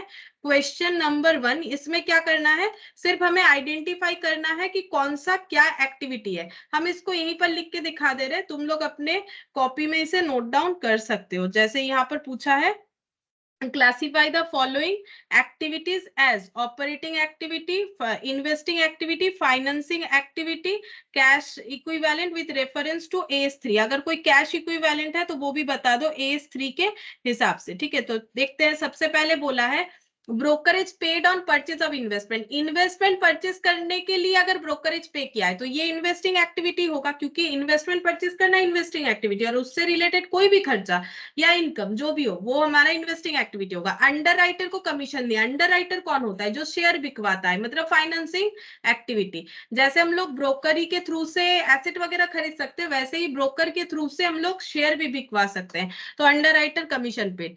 ट्रेड कमीशन पेड, ट्रेड मतलब बिजनेस का खर्चा, तो ये हम लोग का क्या हो जाएगा, ऑपरेटिंग एक्टिविटी।